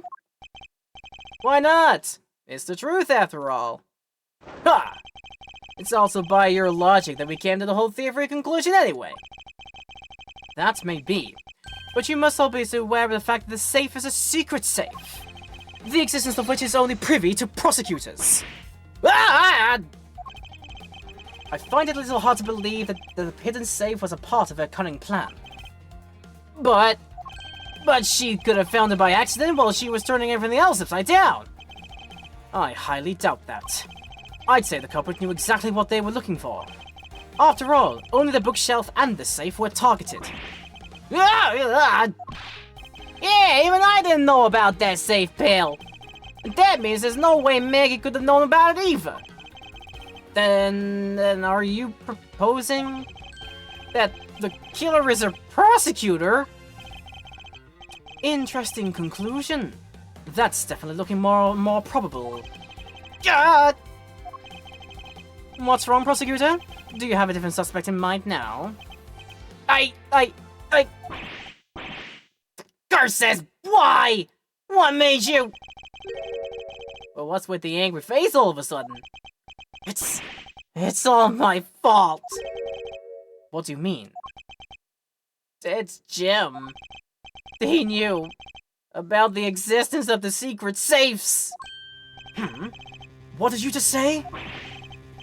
We were partners, like inseparable conjoined twins. That's why I told him. I filled him in on the secret safes. Then that means... Yeah, I know. I had only just told him too. Obviously it was wrong of me to tell him. I still can't quite believe it, but the thief who broke into your room was probably Jim. And now he's claiming that the victim was the thief? And you were simply trying to stop him, weren't you? Miss Maggie Bird? Excuse me? I mean, you are a security guard, right? That's your job. But killing is going a bit too far, even in your risky profession. What the? You're still accusing Maggie of the murder? Yes and no. I mean, she had stumbled upon Jim, who would have probably drawn his gun. Oh, I get it. It was self-defense, wasn't it? No, I couldn't. I could never do something like that. Not even as a security guard, sir. Plus, even if he was the thief, he wouldn't have a key to his office. Which is precisely why he had to steal it, wouldn't you say? It was Jim who stole the master key. Pretty impossible for a supposedly stolen key to be here with us. Unless you retrieved it from Jim after you killed him. Mr. Portsman, are you honestly accusing your own partner of being a thief? I don't want to admit it, but it's the only way for everything else to make sense. God, has he no honor? Now then, I think we're done here. The investigation waits for no man. Will you people be so kind as to see yourselves out? You can't kick us out, this is Mr. Edgeworth's office! But I'm the one who's been assigned to this case. You're all suspects of varying degrees and therefore ineligible to run this show.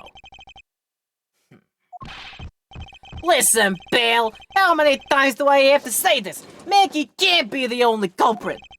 Detective Gumshoe, calm yourself. But sir... We have no choice but to accommodate his request. For now. Haha, thank you, Mr. Edgeworth. At least one of you understands. Now then, if you could remove yourselves from my crime scene, I'd be most grateful. Get your little keisters out of here now. Mark my words, Mr. Portsman. We will meet again.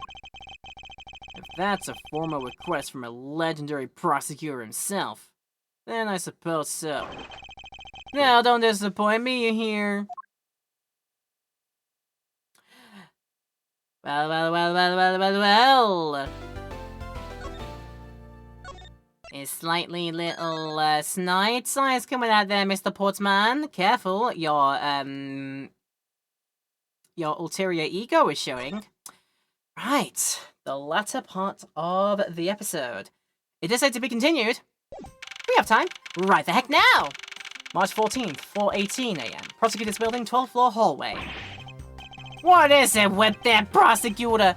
Can't believe how rude it was. It was unbelievable. Please maintain your professionalism, detective. I'm gonna find some real solid evidence proving Maggie's innocence. You'll see, sir. But we've been kicked out of the crime scene, sir. Yeah, true. So then what now? Looks like my life's falling into yet another gigantic ditch. Don't despair, Miss Bird. We can overcome this as well. There are many other places and things we should be looking into anyway. Really, sir? For example, this hallway. The linchpin of his argument against Miss Bird is related to the master key. In that case, this hallway is the perfect place to look for more information regarding the mysterious surrounding my door.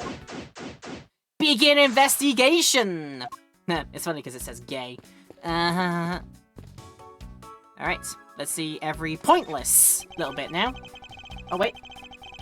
I won't rest until I've inspected every suspicious-looking nook and cranny.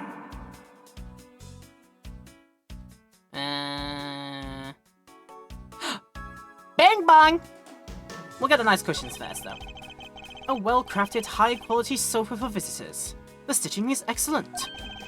Talk about a luxury waiting area. These babies are also great for napping, you know. You would sleep even out here, detective? In the hallway? Whenever I do, I always wind up dreaming about giving testimony up on the stand. But it always ends the same way, me getting trounced by a lawyer. Isn't that awful? Well, maybe I should give it a try sometime. To envision myself winning, naturally. Stay winning, Edgeworth. Stay winning. Speaking of winning... It's... Ah! Isn't this the missing old series file, sir? No doubt about it. The bloody letters mark it as clear as day. And there seems to be a few pages missing. Our thief took only what was necessary and left the rest behind. So what are these old files about, sir? I guess they got something worth stealing in them, huh? Not particularly. It's just a collection of court case files. However, the cases within these files are not mine. Huh? What do you mean? They belong to the High Prosecutor that used to occupy my current office. I have my reasons, but let's just say I was charged with keeping them as they were. Then that means the thief was also wanted the file for a specific reason, right? It would seem so. Only, the pages related to that case from 10 years ago are missing. I wonder why anyone would care about such an old case. Why indeed? Alright, that's all I get from that. One of the rest is the person in the cranny. My door! My beautiful door! A minimalist, yet classy door made of top quality wood. It's sturdily made, making it near impossible to break in by force. It's almost majestic, sir. I wish I could be as stately as this door. And only Gumshoe would praise a door as something greater than himself. Being a detective has its own rewards and a certain virtuous value, I think. If you live up to your full potential, that's a poignant trait that anyone can admire. I see! So you're saying, sir, that me being the best thing I can do is me being me is the best thing I can do for everyone? Right. Their lawn boss wasn't exactly reassuring, sir. What do you think? Oh wait. We can examine the lock. I don't see any signs of forced entry. And according to... Oh, sorry. That's my microphone. Nearly tipping it over. Don't do that. And according to the guard, no signs that the lock was picked either, sir. Meaning that the door really was opened with a key. Did you happen to ask if any prints were lifted from the doorknob? Apparently, the doorknob's clean as a whistle. It was wiped, they think. Whoever this thief is, they did a good job of not leaving any clues behind. And they would never make it easy for us, I see. Nah. Wait a minute. Move comes here for a moment. Basketball! What is a basketball doing here? There's Mr. Boisman's prized possession, sir. I heard they also play soccer, dodgeball, and even tennis. And not a single one of those sports is suitable to be played in the hallway. So we can go from downtown! I just want to see Edgeworth pick up this and just do like a full-on like leaping dunk. I would love that.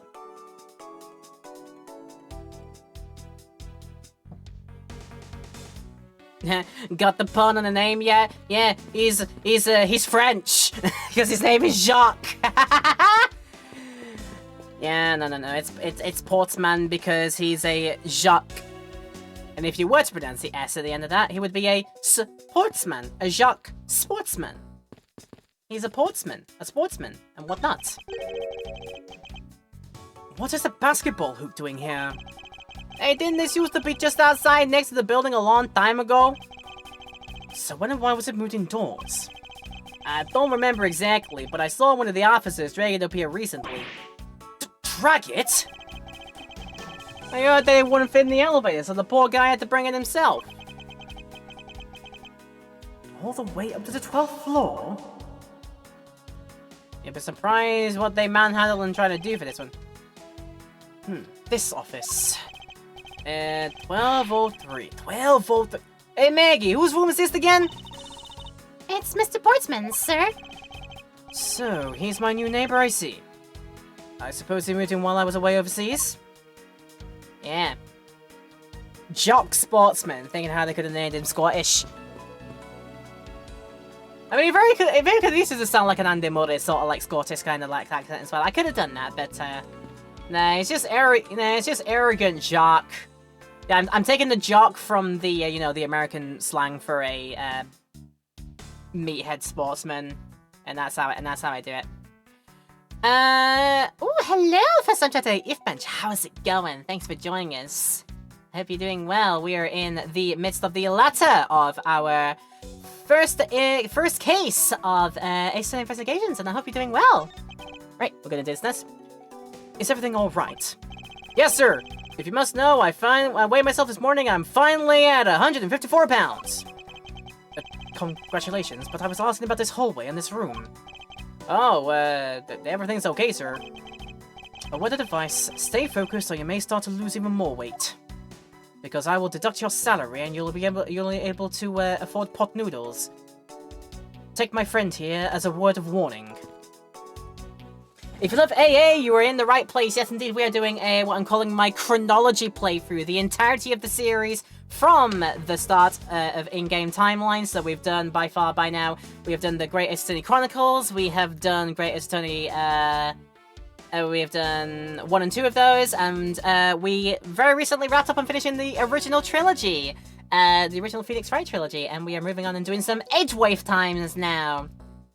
Oh, speaking of who came from the original trilogy, oh god. It looks like you're in quite the pinch, Mr. Edgeworth. Yes, to be sure, a murder within the walls of the prosecutor's office is no trifling matter. We must find, apprehend, and punish the killer accordingly, post-haste. Sounds like a messy case you've got on your hands. If you ever feel lost or need some advice, my door is always open. How gracious. I will keep your offer in mind. Who is this guy again? Had to fit that in. Had to fit poor Pain being just off to the side somewhere. Nah. Who knows what it is? Is this a blind playthrough? It's not blind. I know bits and bats about some of the games is bits and bats. It's bits and bats about bits and bats, but it's a full run that I'm doing on my own, as you've also noticed as well, as a one-girl performance as well. I'm doing as many of these voices as I can by my lonesomes. Sorry, we'll get back to that after we have a bit of a break, because it is nearly time for us to run that right about now. So if you're watching this in our YouTube highlight we make after the fact, there will be no break in the video, but if you want to do the pause for your self-care, this is going to be a great time to do so. And for all of you in Twitchland, it's time to run our next ad break, and we'll come back to what we have read and seen and whatnot, and we'll ask some more people about things, and we'll do our logic, because this is like Arrakis, but with logic. Logic must flow! And we'll do that after the break. I'll see you back here very shortly. Hello, YouTube videos. Thank you very much for tuning back into us here. I was gonna do an actual be right back screen during the break that I just took, but somebody decided to raid us just before I was about to click that button, so I decided to just talk to them during the intermission instead. But nonetheless, you didn't need to hear any of that, so that's absolutely fine. I'm going to thank again the raiders that came in, and I'm going to thank you again for continuing to watch this video in the YouTube lands. I hope you're enjoying it. If you are, make sure to like and comment down below. Make sure to subscribe and hit the bell as well to support the channel even more than you are doing by being here. It would be much appreciated if you did. So we've observed, I think, most everything. Do we have logic pieces to put together into our mind palace? The files are in disarray. And there was another handgun there.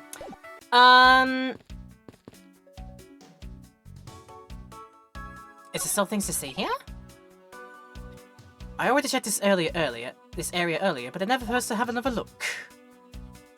Why? What else can we look at? Like directly underneath. What else is there? I bet the thief's not under here. I guess there isn't enough space for anyone to hide under here anyway. I mean, if someone could contort themselves to fit, I'd be really impressed. Well, it sounds to me like somebody has already tried at least once before. Right, does that mean I've seen everything in that? Right, yep, all checked up. We're good. There's still something to check it here, too. Wait, what haven't I checked? The room number, I guess, okay? 1202. These 4 numbers on the number plate alone proclaim this to be my office. Oops! Hey, these number plates lied right out, sir. They had to be able to take the plate off when a room becomes vacant, you know. Although the idea that it can be so easily removed is kind of unnerving, probably. Right, the only person we haven't probably talked to is Miss Maggie, Miss Bird. I was wondering if I may speak to you a bit concerning the case. I've always been a big fan of the courtroom, but this is like a dream! A dream where I'm being cross-examined by the Miles Edgeworth! I can't let this chance pass me by. I must remember to ask her about the master key. I should jog her memory by showing my nose to her with E. We shall do that in a moment, so you can do the same thing, present notes or evidence untowards peoples and see what they make of it. That's a good idea. And I remember how the logic segment, the one we have to piece two things together, works on the smartphone release. Probably identical. You could probably just go pick one option into one piece, put the second option to the other piece, and then just click a button at the top that says that. I think I would actually say that the UI could be pretty similar from the Steam version that I'm playing to the single smartphone screen, unless you were doing maybe some kind of DS emulation on your smartphone instead, in which case you could have like separate screens maybe displayed on your thing, and you could play it like it was a DS. But yeah, people had a lot of ways to get around to playing this thing here, and probably the same as well when by the time that the second game came out, because originally that was ever only a Japanese exclusive until officially until this one here. Investigation was actually the smartphone release. I think I do know that. So It's possible that either it did this sort of presentation on a single screen, or it did a thing of dual screening it like it did on the DS. I wouldn't know, I haven't seen it, I just know it exists. You actually own the proper DS version. Authentic hardware! I mean, technically this counts as authentic hardware, be it a remake, but it's the, yeah. And the Switch version. Yeah, the Switch remake version. It was single screen. So yeah, it must have been something like similar to what we're seeing here then, although, again, I've never seen it, so I wouldn't know. Don't take my word as gospel. But let's just keep going. We have to ask about, did you know the victim, Buddy Faith? Have you ever met the victim before? Well, I've seen him a couple times before when I had to go to Mr. Portsman's office. Mr. Faith was always playing basketball with Mr. Portsman, sir. Yeah, that sounds like fun. And just one side of luck to play with them. It sounds fun, but the only person ever taking a shot was Mr. Portsman. All Mr. Faith ever did was pass the ball to him, sir. Yeah, on second thought, I don't think it ever fitted all that in so well. It's like, I can't ever be seen at the back. I am not a guard or anything. I am a forward. Like, you can bet everything. Like, if he did something like basketball, he is always one of the forwards. If he is a soccer player or football player, he is always one of the strikers. Probably even a lone striker up top. And if he's doing maybe something like who's like any position whose responsible, like, main thing is going to get the points or score the goals or put the ball in the scoring areas. That's exclusively what Mr. Portsman would play. You can just see that happening. He's that kind of jock who's always like, I want the glory. Like, I want to get all the touchdowns. I want to get all the touchdowns in American football, so I'm going to be the wide receivers. And the quarterback's always going to throw to me. I'm going to tell him to always throw at me. If I don't, I'm going to punch him or something. I don't know. But, yeah. He always wants to be the one that scores all the points and gets all the glory. That's exactly the kind of jock that Mr. Portsman is. Alright then. And on second thought, I don't think I'm fitting on too well with them. Yeah. But what about you? Miss Maggie Bird, correct? I take it that you're an acquaintance of the detective? She was under my supervision back when she was still on The Voice, sir. One day she got caught up in the moider and things started going downhill, so she quit. But I owe a lot to Detective Gumshoe for introducing me to my current employer. Or, so I thought until a few hours ago. Right before I was about to clock out for the night. You got caught up in this whirlwind of a case, correct? Don't worry. Sorry, I'm just really trying to do my hair. It is still sort of like frizzy. I did have a shower recently, a few hours ago, and it is still frizzy, and I need to tame it. I need to cut it, honestly, really, but just never found the time to book in for an appointment. I might maybe do that as a winter thing, I don't know, or whenever there's enough free days to book in. I don't know, we'll see. Don't worry. My whole life has been nothing but a whirlwind of bad luck and failures. Since I was 6 months old, when I fell from the 9th floor of my apartment building. I've been hit by all sorts of vehicles, gotten sick from all sorts of foods, failed at almost every test I've taken, experienced almost every kind of disaster, and now I even managed to be named a criminal just when I become a security guard. That's a lot to go through in one lifetime.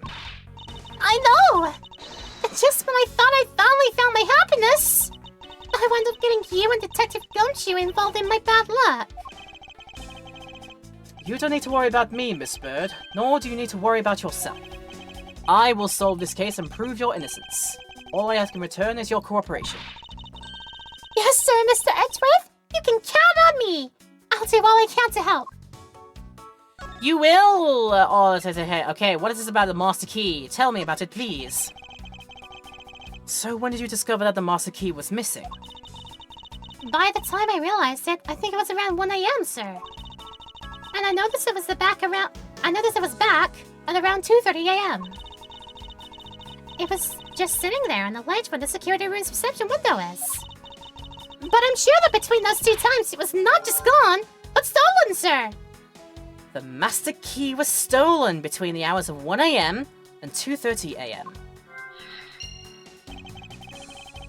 Now, why is such an important key stored in such an insecure place? Oh, it's not like that, sir. We always keep the key further inside the room, away from the window. Always, you say? Except for this time, correct? Well, I admit that was a bit careless, but I had my reasons. I left it out because I was sorta using it at the time. It was after I used it that I left it sitting out on the ledge. What? She used the master key? You used it? What did you do with it? What do you mean by you used the master key? Oh, I had to use it to open the door for this prosecutor who had forgotten his key. Huh. I mean, it's my job as a security guard, right? Ah! What is it? That's right! I just remembered! The prosecutor had forgot his key! It was Mr. Portsman, sir! What? Please, tell me more, Bird. Quickly!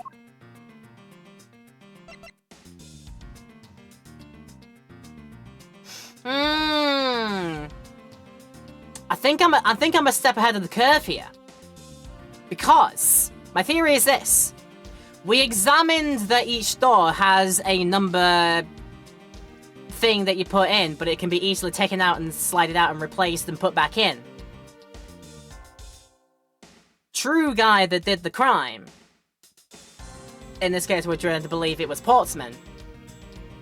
Slyly swaps the numbers around to make Mr. Edgeworth's room now 1203 and then Mr. Portsman's room 1202.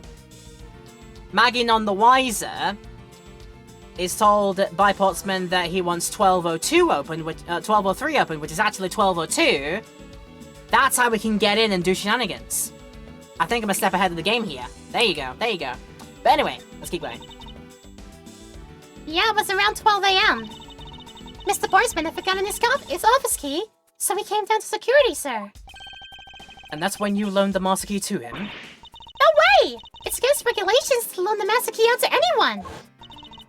I walked with Mr. Portsman to his office and opened the door for him personally, sir. Ah, I see. And then, what happened after that? Well, they called for me to come close to his office as he was leaving to go home. And that was around 1:30 AM, I think. So, in summary, for the sake of one forgetful prosecutor, you used the master key twice tonight. To open a door,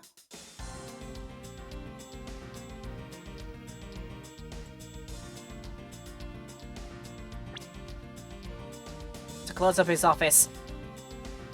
He put the numbers back, leaving 1202, leaving Edgeworth's room just good to be opened. So yes, Portsman swapped the numbers around on the doors. Sly so-and-so. What a sly motherfucker. There you go. The key was used to unlock and lock Portsman's office at 12 AM and 1:30 AM. Or should I say, lock Portsman's office. There you go. Talk about suspicious! I doubt you can say that when you've never left your keys at home, Detective. I think this calls for a thorough examination of Mr. Portsman's door. A thorough examination, you say? Then let us go. I won't rest until I've inspected every suspicious-looking nook and cranny. There you go, say the line every time you do. Don't take a shot because that's very irresponsible drinking. Don't do that. A minimalist yet classy door made of top-quality wood. Kind of majestic, fitting really well in the ambience of the prosecutor's office. Even Mr. Portsman seems dignified just because he works behind one of these. Nonsense, a man doesn't become more or less dignified because of where he works. Well, it still seems more dignified than Mr. Payne. Mr. Payne? I suppose custodial work can also be dignified? He thinks that Mr. Payne is only a custodian. That's... oh, wow, that's funny. That's very funny. The door is locked tight.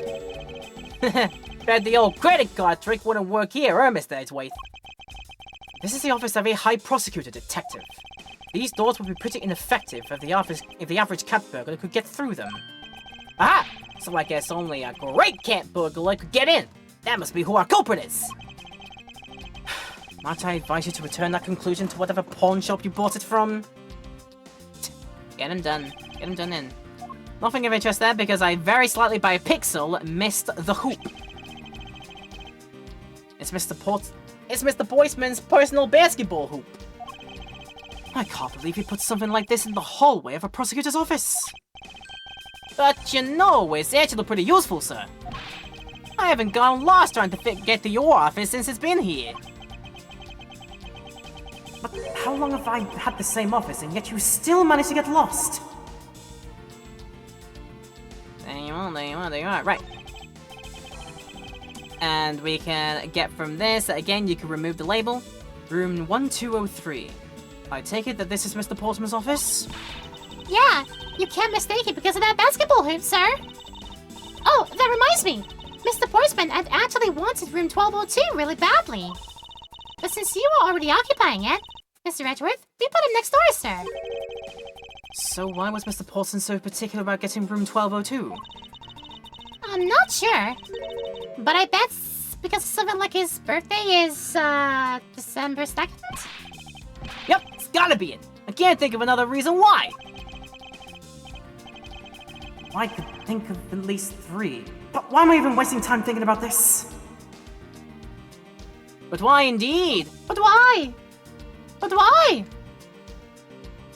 Alright. What do I have in my Mind Palace? Master key was stolen. Master key was used. Missing from approximately 1 AM until 2:30. Which leaves a 30-minute window in between that time. At least a 30-minute window during that time when nobody knew where it was. That's what I would get at. I'm gonna do a confidence save on this one just to make sure. Then head back to the Mind Palace. Master key was stolen. It was used! With a 30-minute window of, like... It was stolen and possibly being used while it was being stolen. Surely, right? Damn, we're good. Miss Bird, I'm afraid there's a flaw in your story. What? No way, pal! Sir? You said that you locked up Mr. Portsman's office at around 1:30 AM, correct? However, the master key had already been stolen at that time. Oh, wow! Nothing gets by you, Mr. Edgeworth. You saw that contradiction like a pro! I totally forgotten all about that, but thanks to you, I remember it now. You're right! It was around that very time that I realized the master key was missing! And? Well, I'm a security guard, sir. I couldn't just admit to losing the master key, could I? So I pretended to lock up his room, sir. You pretended? And that's why, actually, Edgeworth's room was open. There you go. Yeah, I used my house key and made it look like I was locking up, sir. So, in actuality, you never did re-lock the door, then? Well, I thought that maybe I could go lock it after I found the key. Come to think of it, I guess the door still hasn't been locked properly. Miss Bird unlocked Mr. Portsman's office door, but the master key was stolen, so she could not lock it up. But it wasn't Portsman's door. I believe he swapped the number plates around. We have a gumshoe partner next to us, so... What do you have of interest? You look rather intrigued by something. Care to share? Oh, it's nothing, but I noticed that Mr. Portsman calls his partner Jim. And the detective in their Sunday night drama, All My Cops, is named Jim too. I bet one of them is a big fan of that show. You seem to know a little something about it yourself. I take it you watch it too. Of course, the tight bond of friendship between prosecutor and detective is great, sir. But it's nothing compared to the super strong friendship we have. Friendship, detective? I think you're mistaking it with pity. How could you say this, sir? And after all we've been through, too. Ha! Friendship or pity, who knows? Haha, love that. Let's get this in just in case. About Miss Bird. Oh wait, she's the killer. Please don't tell me you're buying into that accusation, sir. Rest assured, I think she's innocent. However, I need to ask her a few things regarding her security guard position. Well, if you're only asking that, that's okay. Just stand next to her and then press R. Then you two can talk about whatever topic you pick. When you want to ask her about evidence, all you have to do is present it to her with E. After you choose what to show her, press E again, and off you two go.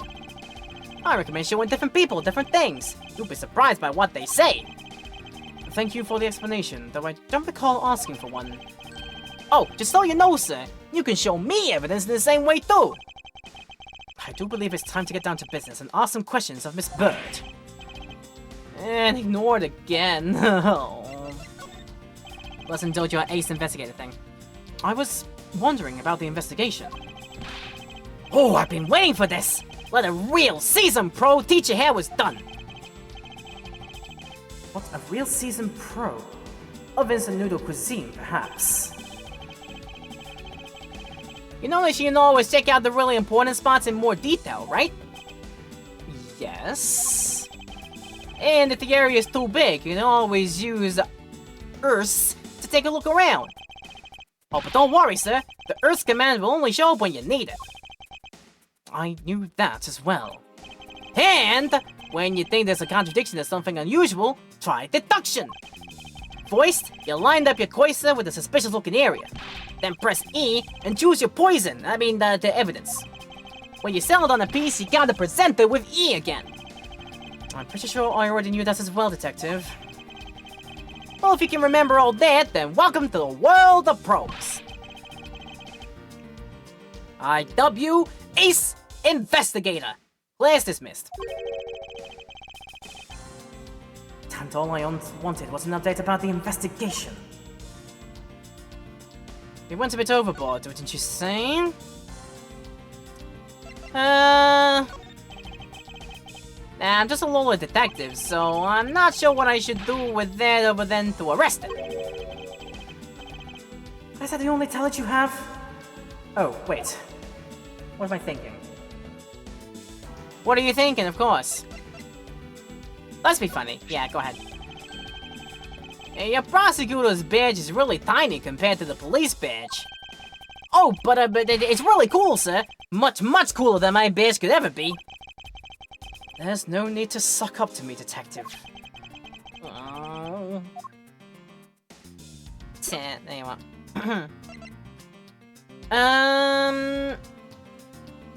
No, we can't present onto profiles. At least not yet, anyway.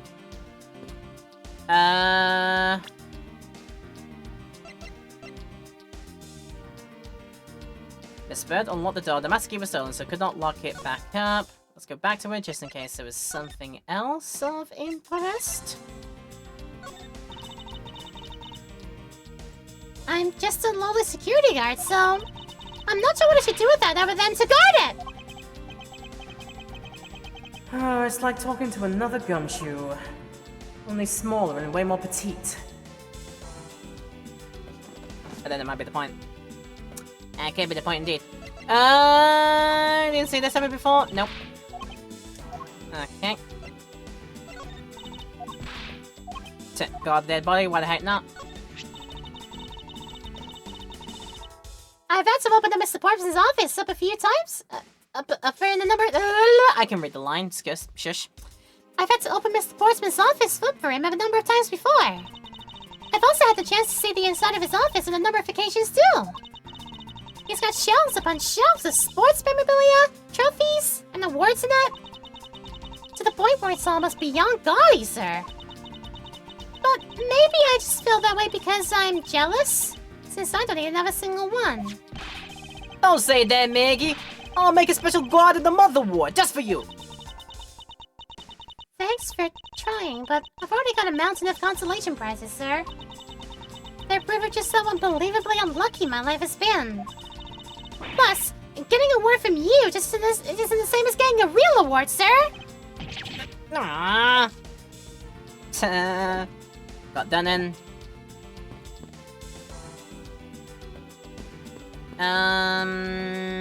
You won't have anything else. We've already talked to you about everything. Talked to you about everything. We've investigated all the rest of here.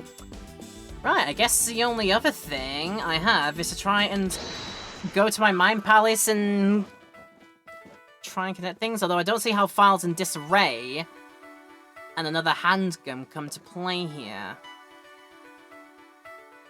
So I wonder what we are missing.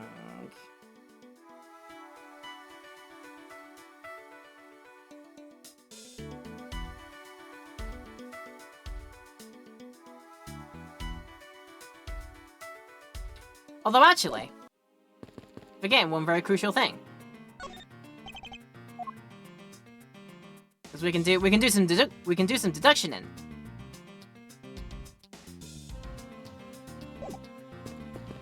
We can do some deduction in, but we can't hurt to have a look at it again. Oh, okay, so if the option isn't there, if the option is only on here to deduce something, then there's obviously something that we've missed.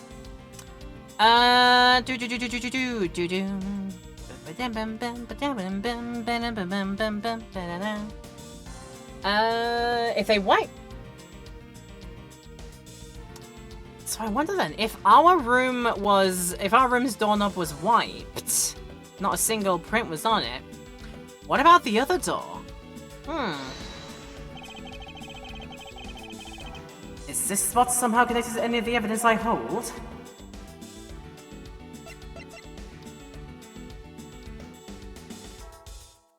Miss Stolen could not look it up. So the thing of it is...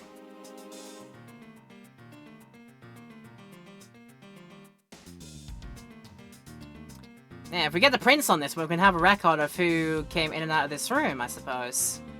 And is there something awry and up with that? Possibly. Let's give it a go. Eureka! Eureka! There's a contradiction here between reality and the evidence. If what Miss Bird has said is true, then why is this door locked tight? Huh? Yeah, you know you're right! Miss Bird, are you sure you didn't relock this door? I'm certain of it, sir!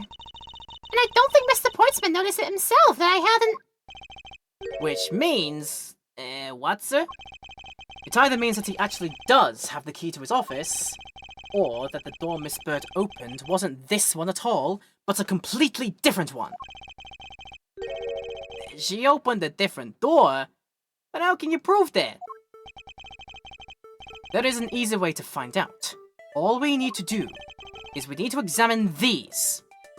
The prints on... Yeah, prints on the doorknob. Right?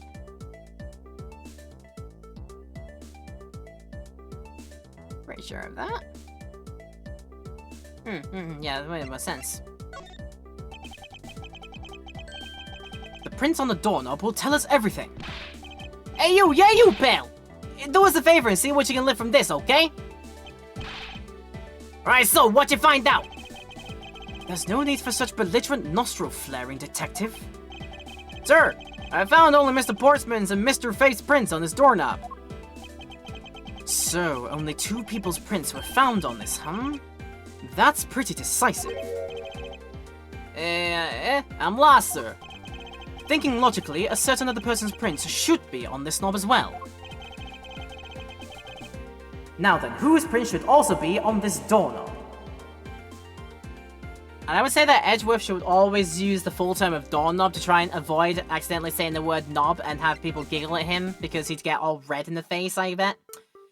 But yeah, if Maggie unlocked the door for peoples, then she'd also naturally go for the door knob to force it open. Surely. Take that! Take that! Don't you find it odd that the prints of the person who unlocked this door are absent? You mean... Yes, the door that Miss Bird opened could not have been this one, but a different one. Mr. Portman's office data updated! Miss Bird says she unlocked this door, but the prints were not found in the doorknob, thus lending more weight to how the numbers on the doors at the front were switched by the culprit, and then switched back when he was done with his business and Maggie was away. There you have it. What have we here? I won't rest until I've inspected every suspicious-looking nook and cranny.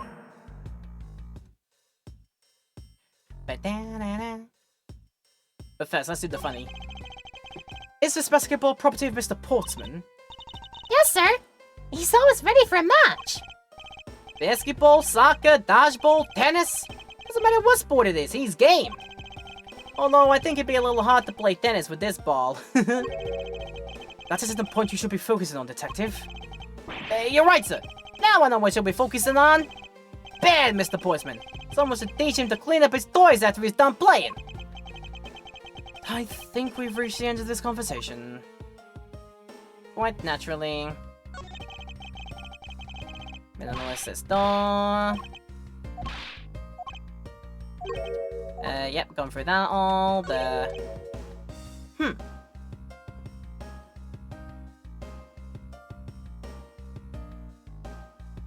Anything on there, sorry. What's this? What are you looking at, sir? Oh, hey, how about a game? That's okay, Detective. I just found the position of this hoop to be a little off. Hey, you're right, sir! I guess it shifted when someone made a seriously sweet slam dunk. The positioning of the hoop is definitely unnatural. I'd better take a note of this.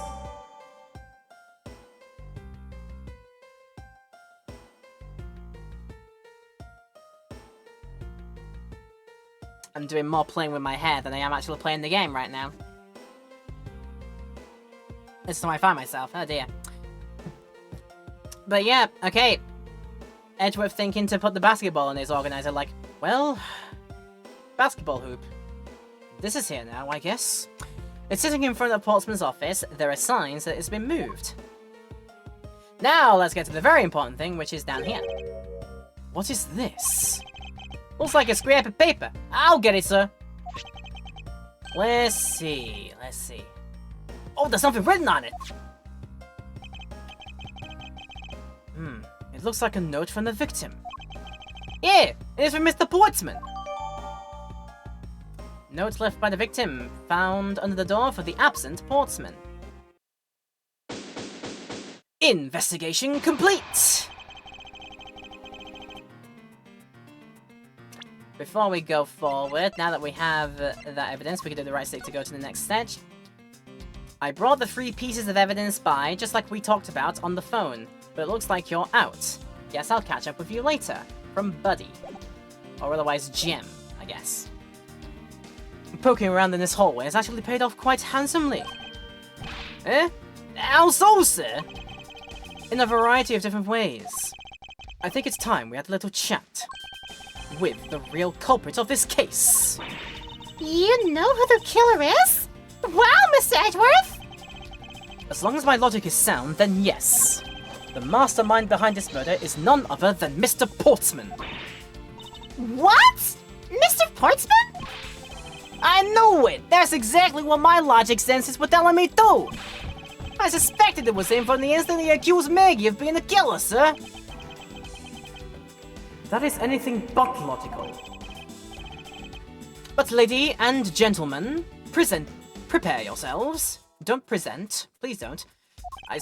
That was a very much a Freudian slip. Don't worry. Come what may, it's time to knock on truth's door. Dun dun dun dun! March 14th, 5:12 AM. High Prosecutor's Office, room 1202.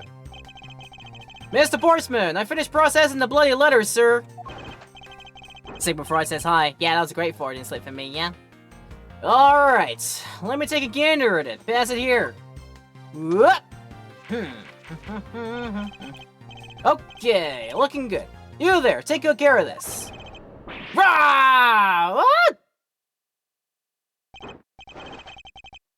Well, if it isn't Detective Gumshoe. And on a line for you, Portsman. Freeze, it's the cops! We got you now! Oh, call off your dog, Mr. Edgeworth. Is this some kind of joke? It's no joke. We know, Mr. Jacques Portsman, that you are the guilty party in this case. You must be pretty upset getting chased out of your own room. Heck, I'd be mad too. Though I guess you can stay, if you promise to stay out of our way. You intend to hide your crime under the guise of a prosecutor doing his job. I can see right through the unsightly paper-thin mask you wear upon your cowl.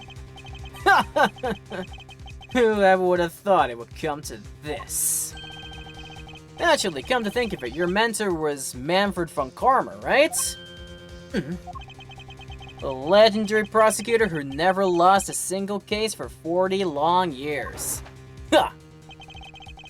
But there was always this incessant chatter about forged evidence for that guy. It really teaches me that I've got to stay on the lookout for false accusations, you know? Are you done trying to play mind games with me? Because they don't work. The only thing you should be using that mouth of yours for now is explaining yourself.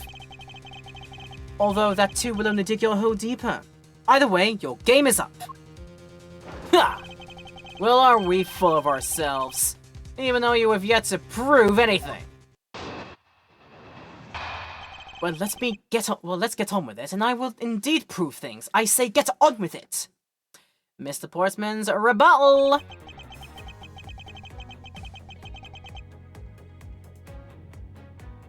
Man, that's a beat. That absolutely is a beat, and I love it.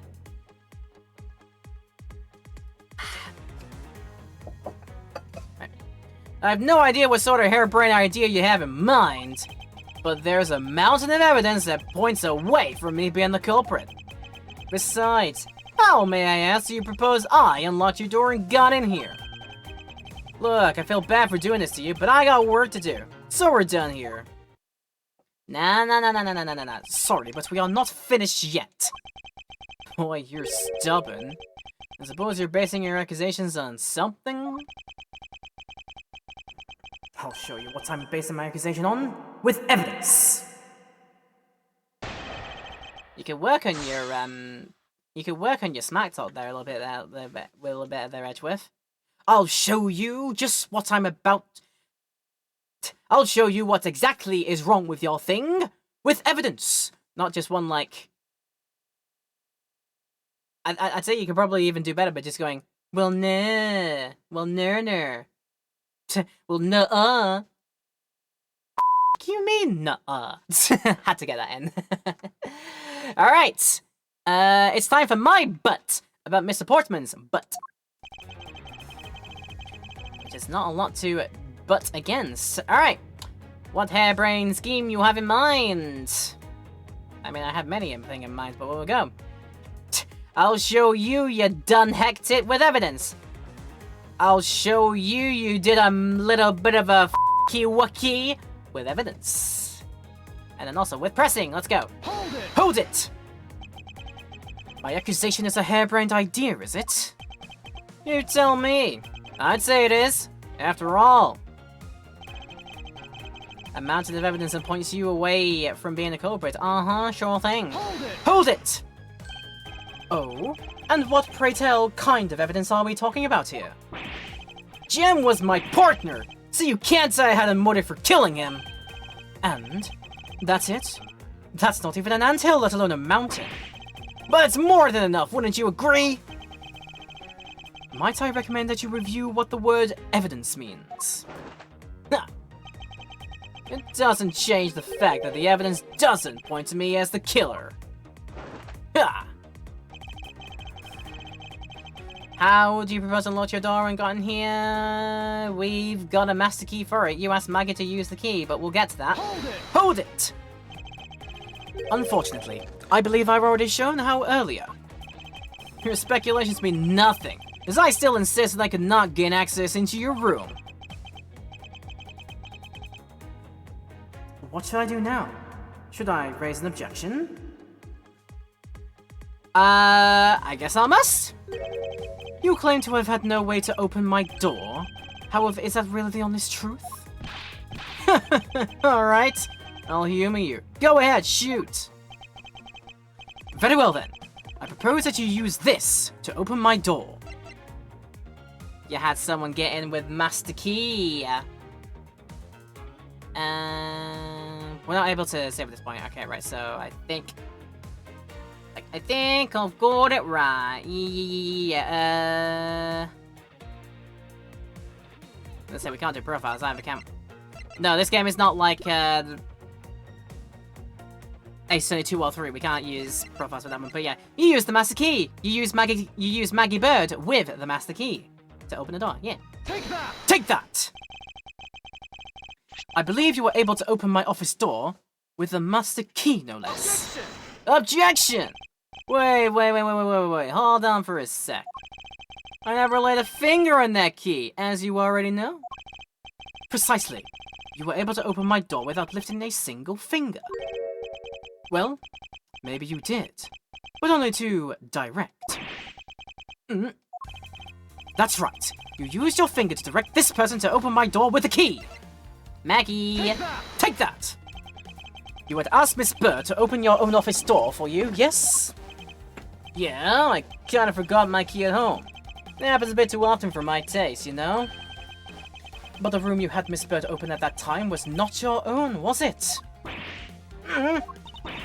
What? You have quite the imagination. But why don't we ask the girl herself whose door she opened, shall we? Excuse me a moment. I'm certain that it was Mr. Portsman's door, sir. I checked the number plate to make sure I was opening the right door, sir. See, Miss Bird backs up my story. Yet, what if you had misled her? To fool her into thinking what you wanted? Huh, now I suppose I did that. By switching the number plates on our doors, for example. Oh, that's right! They do slide out pretty easily! Furthermore, you then used one other thing to give a very strong impression. That the door she was opening was yours and not, in fact, mine. What was it that Mr. Portsman used to make Miss Bird think that it was his room? I'm going to go to my mind palace and make a mental note just before we try this on tonight. Right, what was it that Portsman used to make Miss Bird? He moved the basketball hook himself. That's why it was not quite back on its full-on imprint from where it was before. He thought of everything. Take that! Take that! What? The basketball hoop, sir? It's quite a peculiar fixture in any hallway, let alone a hallway in this building, which is why it left an unusually strong impression on you. It's an object perfectly suited to sit just outside the office of a peculiar prosecutor. Ah! That's very true, sir. Because there was a basketball hoop sitting there. I thought the door I had opening had to be Mr. Portsman's. There are signs that the hoop had been moved. To sit in front of my office, to be sure. I see! So that's how you throw suspicion on people. Thanks for the tip. But I think your conjecture is a little off the racetrack. Oh my god, second round! The conjecture's rebuttal. Man, there's so many butting going on here. Oh my god. Well, here we go. Now you're just spouting nonsense. I had the girl open up my office door. After that, I was in my room the entire time. You don't have a single reason to suspect me. So he intends to claim his innocence to the end, does he? I am as pure and innocent as my jacket. And Miss Bird is as dirty and guilty as the jacket she wears. My jacket's not dirty, I'll have you know. I just washed it yesterday.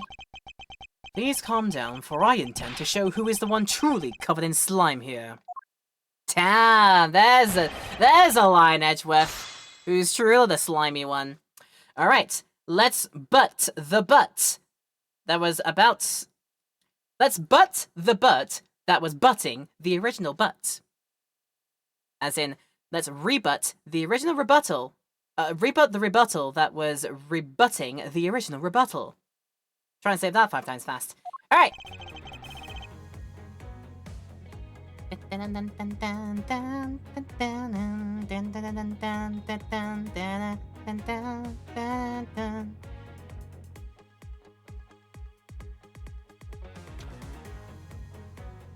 Well, I always like to do this. I like to get everything as flavor text. Hold it! Nonsense, you say? Ha! Yes, because I'm telling the truth here. Ha! I love that's all he said to that one, okay. Hold it! Hold it! Using the master key, of course. Sure, you have a problem with that? That is what the master key is for, right? Perhaps we should place it in an elaborate labyrinth for some sort of people like you. And then you was in your room the entire time. Okay. Hold it! Hold it! And what were you doing in your office? I was doing my usual training regimen. Training regimen? Were you going through your law books from start to finish? Mainly batting practice and some weights. Oh, and I jog when I get the chance. Well, you must be the buffest prosecutor we have! With the weakest legal muscles, it would seem. I was doing my usual workout, so... You don't have a single reason to suspect me. Well, we'll let him entertain himself. Hold it! Hold it! I think I've given you quite a few reasons, actually. Objection! Objection! But none of those would stand up on their own. Objection! Objection! Then what about all the evidence? Objection! Objection! It's all circumstantial. No judge would convict on such flimsy evidence. He seems to be trembling a little. One more little push. All I have to do is find the flaw in his testimony. And I believe I know exactly what it is. It was in this room the entire time. Yet, I think we have something in our arsenal that will disprove that. Objections everywhere. It's like an Oprah Winfrey show. Everybody gets an objection. Just look under your seats. Look, objections here. You get one. You get one. Objections everywhere. Just like an Oprah Winfrey show.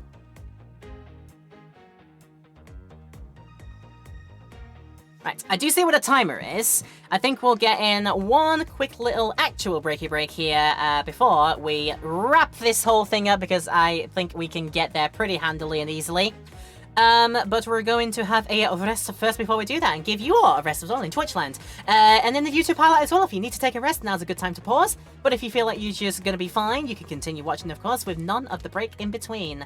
Yeah, so feel free to do what you will on that one, but when we come back in the Streamland, we're gonna sportingly take this man down a peg. So come back and see how that pans out after the break. I'll see you back here very shortly. I have freaking enjoyed the music so far, particularly what they've done with the updated soundtrack as well. Sounds brilliant. It sounds absolutely good and perfect for doing these tussles of wits and objections aplenty. It's like they're handing out objections like it's a freaking Oprah Winfrey show out here. As we've done here, but we have the answer, I believe, for taking down Mr. Jock Portsman, a peg or two. Let's do a very sporting thing and do it in the only way that you should do, in the sport that is rebuttaling each other with evidence. And the evidence suggests that to go against the point that he said he was in his room the entire time. Nuh-uh! Because we've got ourselves this note, which if we check it again, it looks like you were out when Buddy came to you at the time he then made this note for you. So, what did you head out for then? Truthfully, worm your way out of this one. See if you can serve up a good, decent excuse for this one. Or is this going to be full time on your career? Full time on your freedom? Let's go and see. Objection! Objection! Oh dear. That was a lie. What are you talking about? How was that a lie? This is a note that the victim left for you, Mr. Portsman. Note? Hello, Slushcraft. Welcome in. Good to see you. It was left under your door. Or, did you not notice? And right here, it says, but you're out. You were not in your room when the victim came to call on you. So then, where were you, and what were you doing? Shall I explain it in full detail for you? You were busy snooping around in my room, the very room you had Miss Bird open for you. Objection! That's just nonsense! You have no evidence that I made the girl open your door for me? Oh, but I do. I have very decisive evidence. No way! This is proof positive that you had Miss Bird open the door for you. The proof positive. Her prints are not on Portsman's office door. I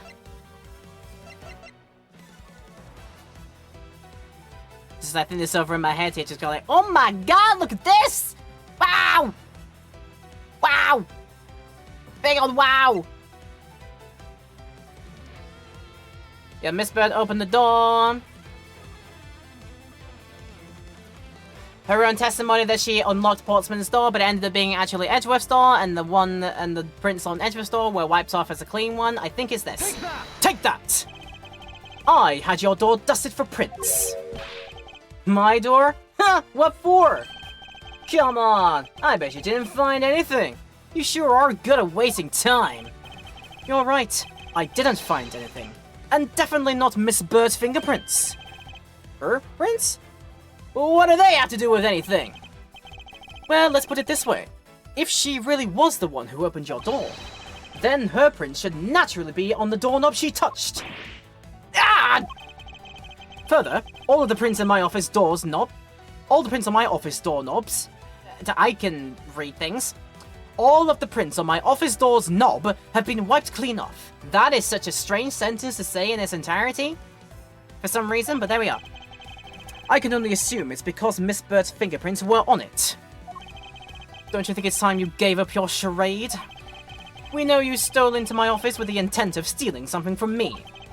And Detective Faith found you out. Possibly because he heard sounds coming from a room whose occupant was on leave. Mr. Portsman, you killed Mr. Faith to silence him. And I had the misfortune to return when I did. You had to threaten me as you escaped. As I said when you had the gun to my back, no one gets away with committing murder in my office.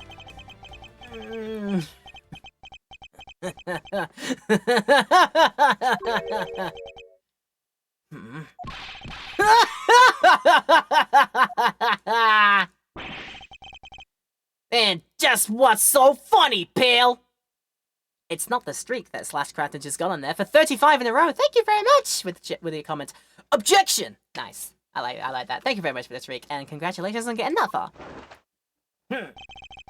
Well, that look of stiff seriousness in the face of this office's finest prosecutor, as he makes a huge mistake in excusing me, is simply too much to bear. Ha! There's just nothing else like it in the world. What? But Mr. Edgeworth just explained it all, and he even backed it up! You're the murderer! Stop trying to be slippery and just admit to the crime already! Ace Attorney games make me angry, so I've been in and out, but it has already been established that Portsman was actually in his office, because his objection wasn't that he was in the office, but that the lady was the one to let him into the office. He was the one to let... the lady was the one to let Portsman into a office. Because again, I think it's been said and we've established that he was able to feign that Edgeworth's true office was actually his own office by moving a basketball hoop outside Edgeworth's true office door, swapping the numbers around because they are on tags, they're on like sliding plaques that are easy to take out and replace, so that Maggie was fooled into opening Edgeworth's door thinking it was just Mr. Portsman. It was just Portsman's door. Then Portsman did all he wanted to do in his old room. And in which time, I'm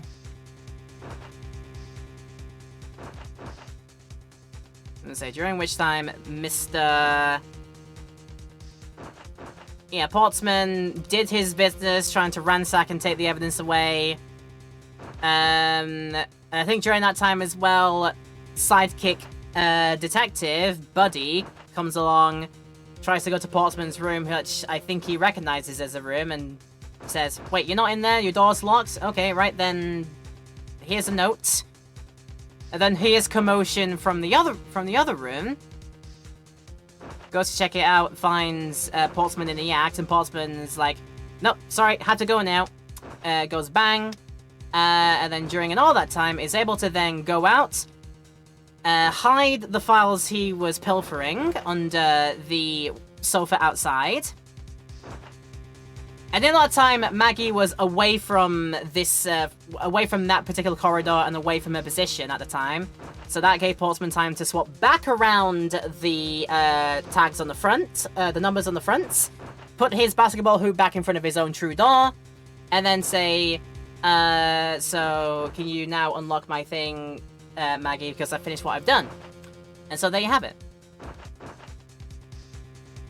So Portsman was actually in Edgeworth's office doing some fiddling about in there, basically. And there we go. I think that's where we're going to go out here. And as I said earlier, it's also circumstantial, so full of conjecture. You say you checked my doorknob for prints? Well, I can readily confess that I had wiped that knob down well. Huh? I'm a little obsessive-compulsive, you see. I didn't want to touch a doorknob that you had touched. Which is why I wiped the knob down as soon as I could after you opened the door. And after that, it makes perfect sense that only Jim's and my own prints would be on there. You made that up just now, didn't you? And furthermore, as for the note Jim left for me, do you know exactly when that was? For all we know, we could have left it there before I arrived at the office. Like early evening, for example? Are you saying that you failed to notice a note in your doorway? Hey, even geniuses fail at times. I was probably too preoccupied by work-related matters. Although that's no excuse. Now that's just a flat-out lie! There's no way you didn't notice a note that size! But you can't prove that, can you? Say something, Mr. Edgeworth! Back me up here, sir! No. Oh, Portsman makes a good point. I can't prove that he didn't simply overlook it.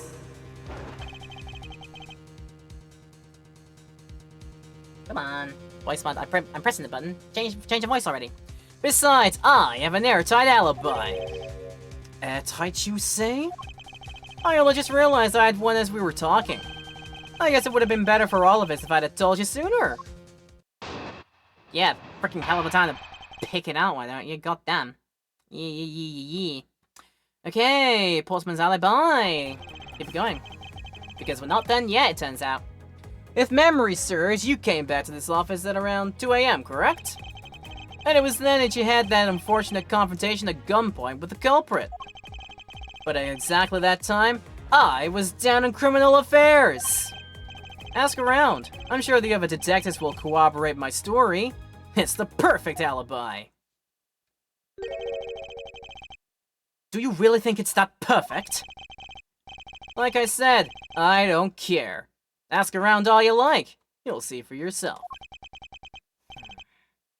Detective Gumshoe! Sir! Yes, sir! I'll go check out his alibi, sir. Be right back. Mr. Edgeworth said, I think we're in trouble. It's just like Mr. Portsman said. The guys down in criminal affairs said they saw him at around 2 AM. You see? All of the evidence points to him being the culprit. So there must be a contradictory point in his alibi somewhere. Alright, let's butt this alibi. By pressing everything first, because we'll get some more juicy deets, I would say. So let's go. You came back to your office around 2 AM. Hold it! You are correct. It was around 2 AM. He didn't say I wasn't in your office, he said he didn't let me into your office. From an English standpoint, you wouldn't say that. If I said your friend picked the lock and let you burgle my house and you didn't ever go into my house or steal, you wouldn't say my friend didn't pick the lock, you would say I was never in your house. At best, you would say we never went into your house. Hence why I'm curious if the dude has admitted to snooping already. Probably a language thing, but already... probably... I guess probably something like that. Yeah, I think it's,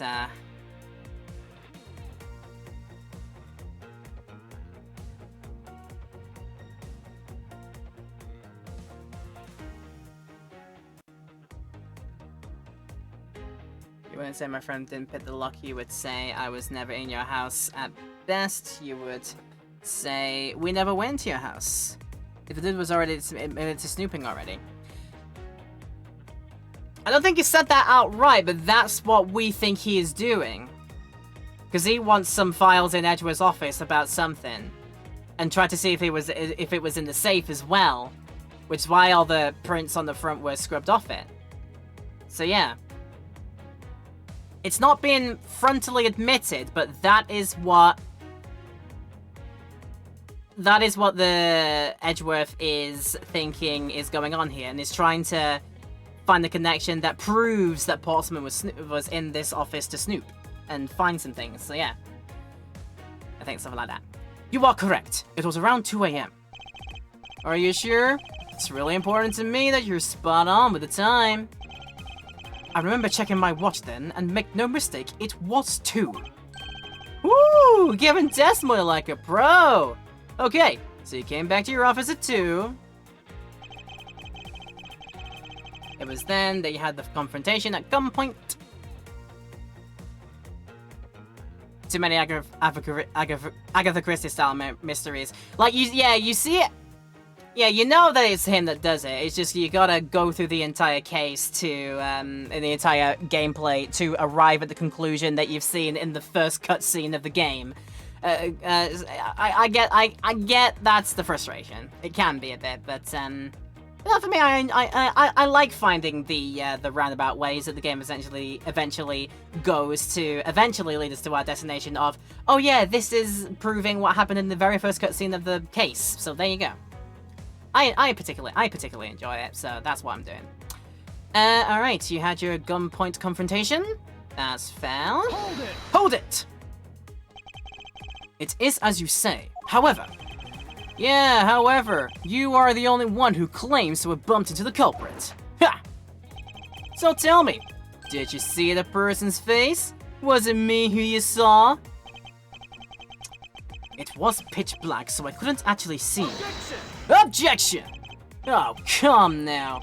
I'm sure you saw something. Try a little harder, why don't you? I'm beginning to feel like I'm the one being interrogated here. Oh well, it doesn't matter if you remember or not. Ha! It only matters that you ran into the culprit. At exactly that time, you were in criminal affairs.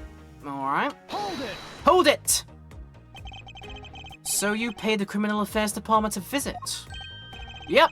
Right after I left the prosecutor's building, I headed straight for the precinct. Okay, the other detective will cooperate. It's a perfect alibi. Charlie, hold it! Well, we did go and ask around to confirm your testimony. And it was just as I said, right? Yes, sir. A number of detectives said they saw you at around that time. See? I have the perfect alibi.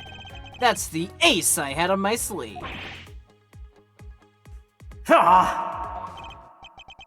Impossible! He actually does have the perfect alibi. What's wrong? Why the sudden sullen look on your face? Can't you say anything big, Mr. Edgeworth? I think we've reached the end of the line. And it's time to get off this crazy train. All aboard! Ha ha ha ha! You there! Sir! Please escort the young lady out. But remember, be gentle. But Maggie! Detective Gumshoe!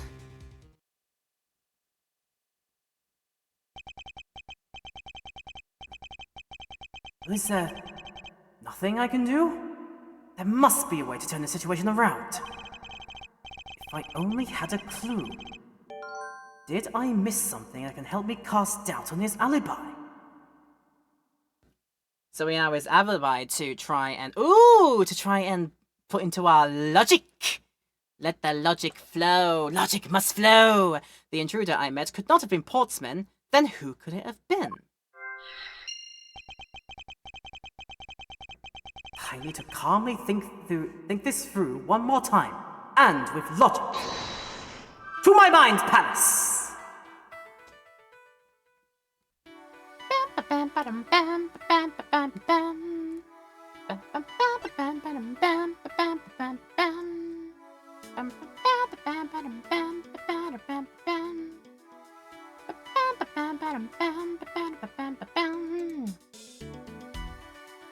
If the intruder wasn't Portsman...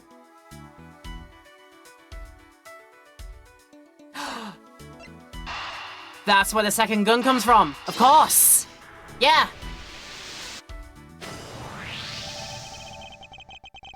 There were 2 bullets left at the scene of the crime. One that robbed Mr. Faith of his life, and one that nearly robbed me of my jacket. However, the murder weapon only shows signs of being fired once, meaning that it's entirely possible that the second gun was used in my office tonight. But seeing as how the killer had to steal Mr. Faith's gun, I doubt the killer had another gun up their sleeve. Therefore, the second gun could only be in the property of an entirely different person, which could mean that there was another person who paid a visit to my office tonight. Maybe the victim and his killer weren't the only visitors to my office tonight. There was a second person, and that's how the files were disarrayed first, and then when the shooting happened, Portsman did them back. There you go! That proves how the files were jigged around twice. There you go. Supposing there was yet another visitor tonight, that would also resolve the issue of why my shells were appended twice. We know that the shells were disturbed once before and once after the murder, so it shouldn't be much of a stretch to think that it was the work of 2 different people. Once by the person who stole the victim's gun and then killed him with it, and once again after the murder by our second culprit, who was the owner of the second gun. If we suppose that the second culprit's gun was the one that was pointed at my back. Ha! Objection! Mr. Portsman! It seems that I need to amend my assumptions regarding this case. Great! So you finally come to your senses. Mr. Edgeworth? Sir! What are you saying? This has been a big misunderstanding on my part from the start. I'd assumed that the person I ran into was the killer, but that may not be the case. What do you mean? The person I ran into was just your average thief. A thief? But sir, doesn't that cause some sort of contradiction in the facts? No, not at all. It simply means that the killer was someone else. And it means that in actuality, 2 culprits stole into my office tonight. Well, what do you mean, 2? It explains both why my shells were disturbed twice and how there were 2 guns. Mr. Portsman tricked Mr. Bird and gained entry into my office. Objection! Now you're just leading the argument. You still don't have any actual proof, you know? If you could please go along with my hypothetical scenario for now, Mr. Portsman. In the end, if you really are innocent, you should have nothing to worry about. Now then, returning to my scenario. Mr. Portsman was out to steal something from me, which is why he checked my secret safe and ransacked my shelves. This is the first time. So then, this would have been when the files were put back in the wrong order, right? Correct. And then, just when he was about to look somewhere else. Who should walk in but his own partner, Mr. Faith? But why did Mr. Faith come into your room, sir? He probably had business with Mr. Portsman, which is why he was in the area. But that's when he noticed sounds coming from my office would be my guess. Oh, because you were supposed to be away, right? And he must have thought it was odd, so he came into this office to check it out. Correct. And as a detective, that was the right thing to do. But when he came in, he found his own partner standing there. Oh, sorry. But when he came in, he saw his own partner standing there. Exactly, yes. Because it was Mr. Portsman, Mr. Faith probably let his guard down. But Mr. Portsman was not so merciful as to let him leave alive. He waited for a chance and stole Mr. Faith's gun from him, and then... Proof of the struggle that the files might have been appended, and how the stumbling back happened after... Yeah. He killed him. He silenced Mr. Faith for catching him in the act of stealing.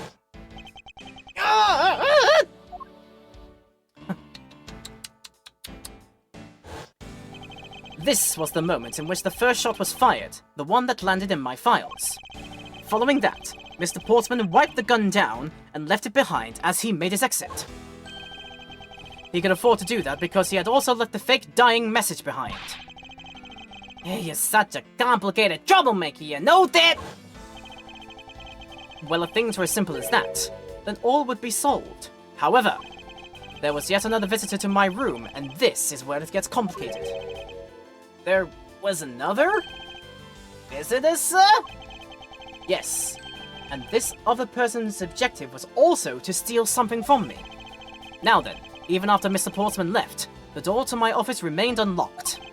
However, this new visitor had no way of knowing that, and so they stole the master key from the security guard's room, and then entered my room and searched through my shelves.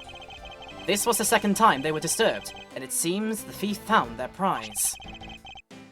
A stolen old file, right, sir? Correct. Only just as the thief was about to leave the file, I appeared. The thief then threatened me with their own gun and made their escape. The second bullet was fired during that brief encounter. So the shell's getting messed up twice in the 2 bullets? It was all because 2 different people were doing those things at 2 different times! Precisely. So now do you see, Mr. Portsman?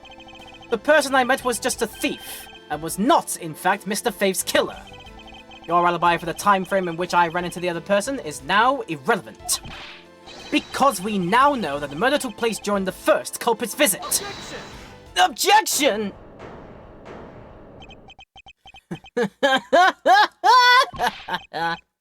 Hey, what's so funny, pal?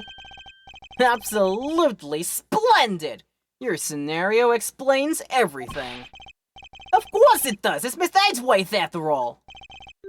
But you know, it still doesn't change the fact that it's all circumstantial. Supposing if, and that's a big if, your theory is right, it would indeed render my alibi, which has withstood scrutiny, mind you, irrelevant. But there is still one defining point of your argument for which you have no evidence. Your supposition that I was the first visitor. Mr. Edgeworth, you can't let him get away with this, sir! But he has a point. I have absolutely no proof at this point.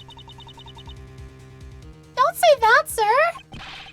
I don't believe this! Don't worry, Maggie. I'll do something if I have to. You know something? I find your attitude to be somewhat peculiar, Mr. Edgeworth. If the person you met really was a plain old thief, then why is that person not your main suspect?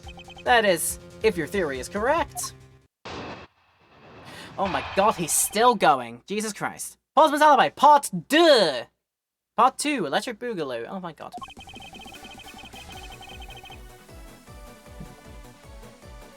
Okay, this must be actually be the final one because this is where the absolute bop kicks off. That thief you ran into should be your real suspect, wouldn't you say? We should be out there looking for that thief right now. They might still be nearby. I hate to repeat myself, but as I've already said, I was training in my room. And when Jim came to deliver some evidence to me, I was down in criminal affairs. So I can't be expected to know what happened around here after I left. So you think we should be out there looking for the thief? Of course! Now isn't the time to be having these dead-end discussions. I don't think it's at all dead-ended. I find your alibi to be fascinating. Let's continue where we left off, shall we? I know he's lying. I know he was here at the scene of the crime. I just have to find a way to prove it. And we will do our best to do so right now. Let's go. That thief should be a real suspect. Oh yeah, sure. Hold it! Actually, no, I wouldn't. Why not? That's elementary. The dying message, of course. Mr. Faith's killer very clearly left those letters on the spines of those files. And it was after they were on there that the thief stole one of them. You mean the old files, right? And that's how we also know the letters themselves were a setup, and not from Mr. Faith. If the thief was the killer, do you think they would try to undermine themselves? Maybe the killer just didn't think of that either. Yeah, that must be it. Maybe, just maybe. Should be a plan for them, yeah. Black all you want, but hold it! Once escaped, I highly doubt a thief would linger nearby. Well, you never know. Maybe they didn't get what they were really after. Oh? You talk like you know quite a bit about this thief. It's nothing like that. I have no idea about anything, after all. As you've already said, you were training in your room, Hold it! But according to Mr. Faith's note... Hold on, I thought we already cleared that up. Didn't we say that Jim left that note for me in the early evening? If you have proof that he left it at a different time, say, just before he was murdered... I don't have any, no. You see? So I insist again that I was in my office the entire time. And then you went to criminal affairs when Jim came to deliver the evidence. But why would you be down there? The fact you're in criminal affairs itself is a bit of a mystery, but alright then. Hold it! Hold it! Why didn't you go there with Mr. Faith? Ah, that's because he said he was tired and was gonna take a quick nap. Ha! Ha! You know those sofas in the hallway? He likes to sleep on those. It's one of his habits. And what of the evidence he brought?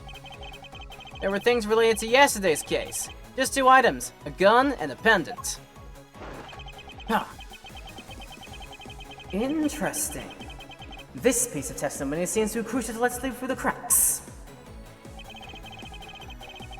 He brought me the 2 items, a gun and a pendant, that are related to yesterday's case. Okay. Hold it! Hold it! A gun and a pendant? Yeah, this gun, which was the murder weapon, and this pendant, which belonged to the victim. And why were you taking him to criminal affairs? There was something in the past case file I wanted to compare these two to. But this all has nothing to do with this case right now. Anyway, I believe you'll find the long paper trail left to be to your satisfaction. This is all matching up with what Detective Gumshoe found out.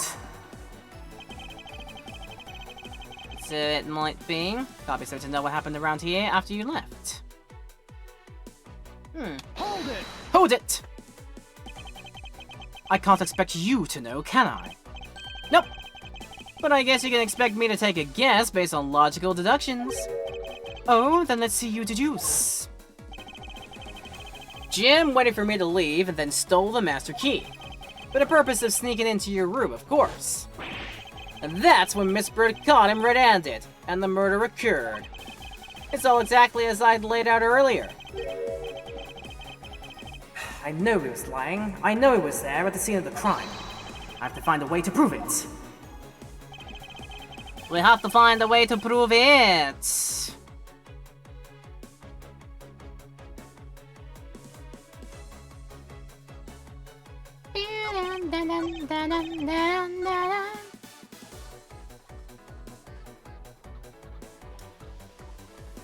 Hold a minute, you said he brought 2 items.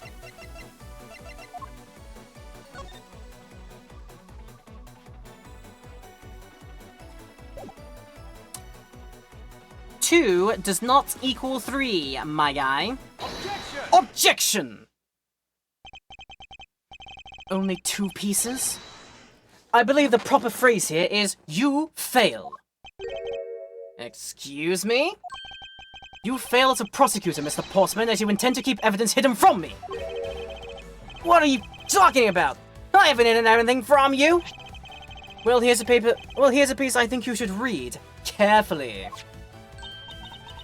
Ah! It says that Mr. Face is bringing 3 pieces! Yes, and this is the victim's real dying message to you, Mr. Portsman. I can't believe... to get tripped up by simple arithmetic! Which you would know if you weren't such a jock and a meathead. Now, where is the missing piece of evidence? You have it, don't you? Only the guilty would make such a face. Detective Gumshoe? You don't have to say it, sir. I'll pat the guy down from head to toe. Don't come any closer! I'm warning you! This is all part of the investigation, pal! So don't even think about stopping me. No! Hey, what's this? He had this on him, sir. Despite what you said, it would appear that you do have something to hide. But why would they hide something like that? There's only one reason why anyone would hide evidence of this caliber.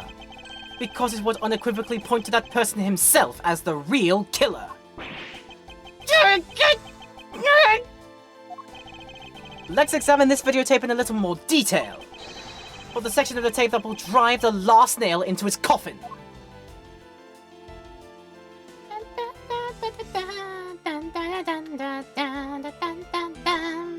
KG8. Let's get this fast.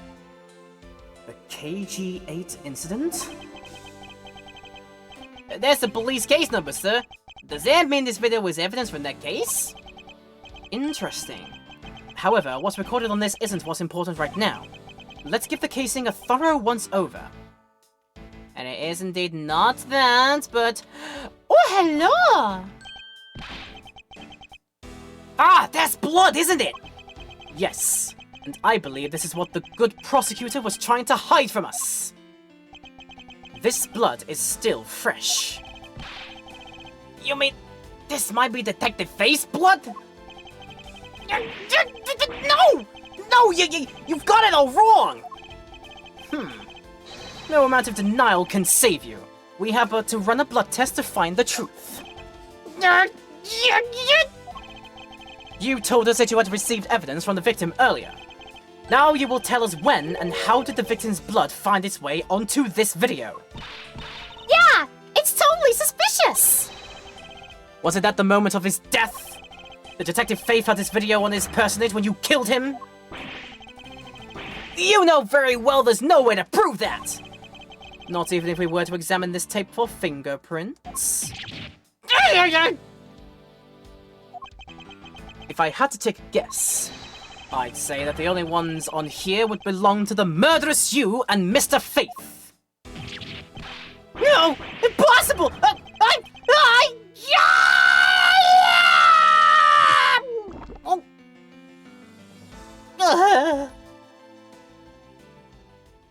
Well, that's just straight up potential metal poisoning, I guess.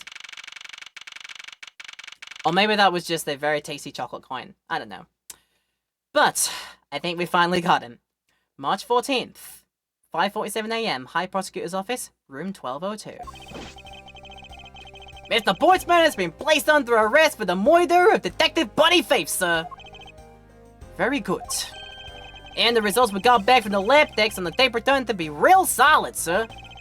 The blood weight came back, and it was definitely Mr. Faith's blood on there. And as a bonus, they were also able to lift a few of Mr. Faith's fingerprints as well. Thank you so so very much, Mr. Edgeworth! I still can't believe I got to see your cool deduction skills outside the courtroom! I'm impressed beyond words, sir! Oh, it was nothing. I'm just sorry you got caught up in a murder in my office. Please, accept my apologies. No, it was nothing! Really! Compared to what I've been through, I mean? I consider myself lucky that I was only a burglary and a murder this time, sir. If I had been a holdup or a hostage situation, I'd have thrown my hands up in the air. I think I'm finally rising up from a goddess of misfortune to just an unlucky person. Something tells me we should have hired a different person for security detail. Oh well, can't hire him right the first time, can you? Do you know something, sir? That Mr. Postman really was one corrupt prosecutor. And why would you say he was corrupt? Well, I heard there was a number of suspicious things related to his court cases. There's even rumors about how some of the evidence he uses is forged, sir. Forged evidence, huh? And they say he even decided not to prosecute a few cases for some really vague reasons. Oh, that guy was a complete disgrace to the entire profession! We never did get around to asking what his reason was for breaking into my office. Yeah, whenever we got near that topic, it just clammed up. Although we can be pretty certain that it was to steal something. This is just between you and me, sir, but, there's a rumor that some sort of huge organization is involved behind the scenes. Oh? Well, well. With Mr. Portsman not willing to divulge anything, it certainly leads credence to that rumor. It would seem that we haven't heard the last of this. Huh? Then Mr. Portsman isn't the bad guy? I didn't say that, but rather, there are still many more mysteries for us to solve. For example, we still haven't figured out the significance of this piece of evidence. Yeah, because was the Series O file. Definitely got it was for about the safe, but not about the file itself, because that's not what Portsman was after, it turns out. But alright, then I think it's this. Take that! Take that! The person who stole this file. The other villain of the night. Yeah, I wonder who it was. And what happened to the stolen pages.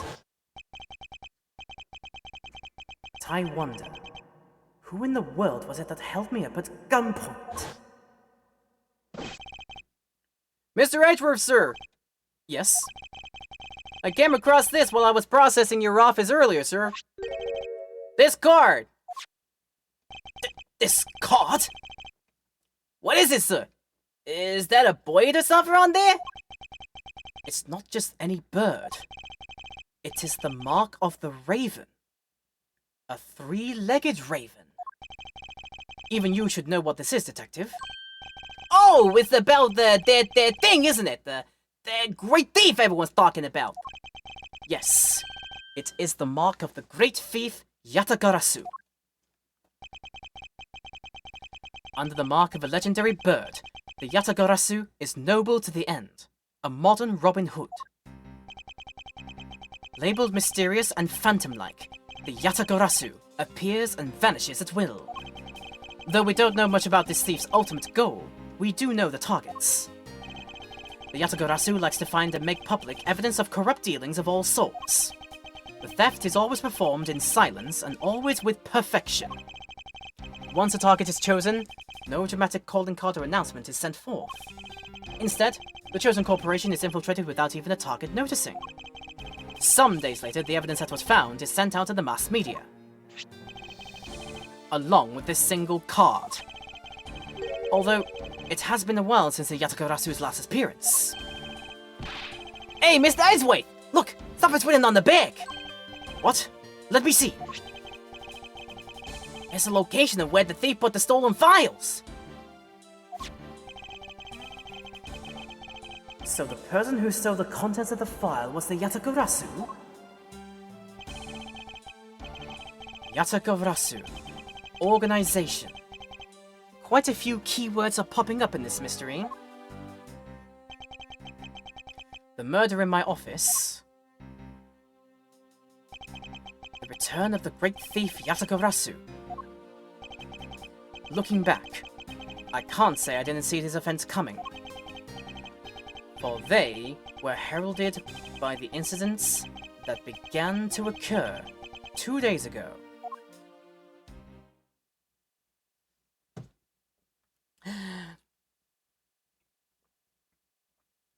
This never is a catalyst, is it? There's always something that predates it, that pretenses it. So then, there was actually a bit more to the end of that than I expected, because Portsman just had rebuttal after rebuttal after rebuttal to try and just worm his way out of. But there we go, we managed to do it! And keeping up that record of doing the first episode of a case, first episode of a game within the first episode of the stream playthrough. So there we are! A very exciting start. I was very happy to get most of that good. And then we save. And thus, Edgy's very bad, not good month begins. There we go. Right. Shall we get a teaser for episode 2, which we are going to do when we come back to this? Turnabout Airlines. Go on then, let's start the teaser. So let's just... Yeah, let's just start the episode and kick it off, and then... I'm sure we'll come back to get the teaser for it again later, so, yep. Start from this episode. Let's get the teaser at least. Because I want to know what I'm up against here. Episode 2. Turnabout Airlines. What will happen next time? The murder that occurred in my office. The return of the great thief Yatagarasu. Thinking back, everything began on that fateful day 2 days ago.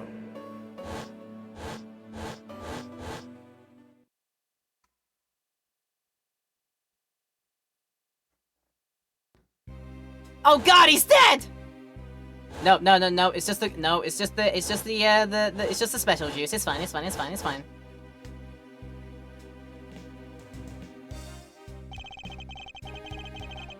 Yes, everything began high up in the air, 9,000 feet in the air to be precise. We are currently experiencing some slight turbulence. We are asking all passengers to please return to their seats and fasten their seatbelts.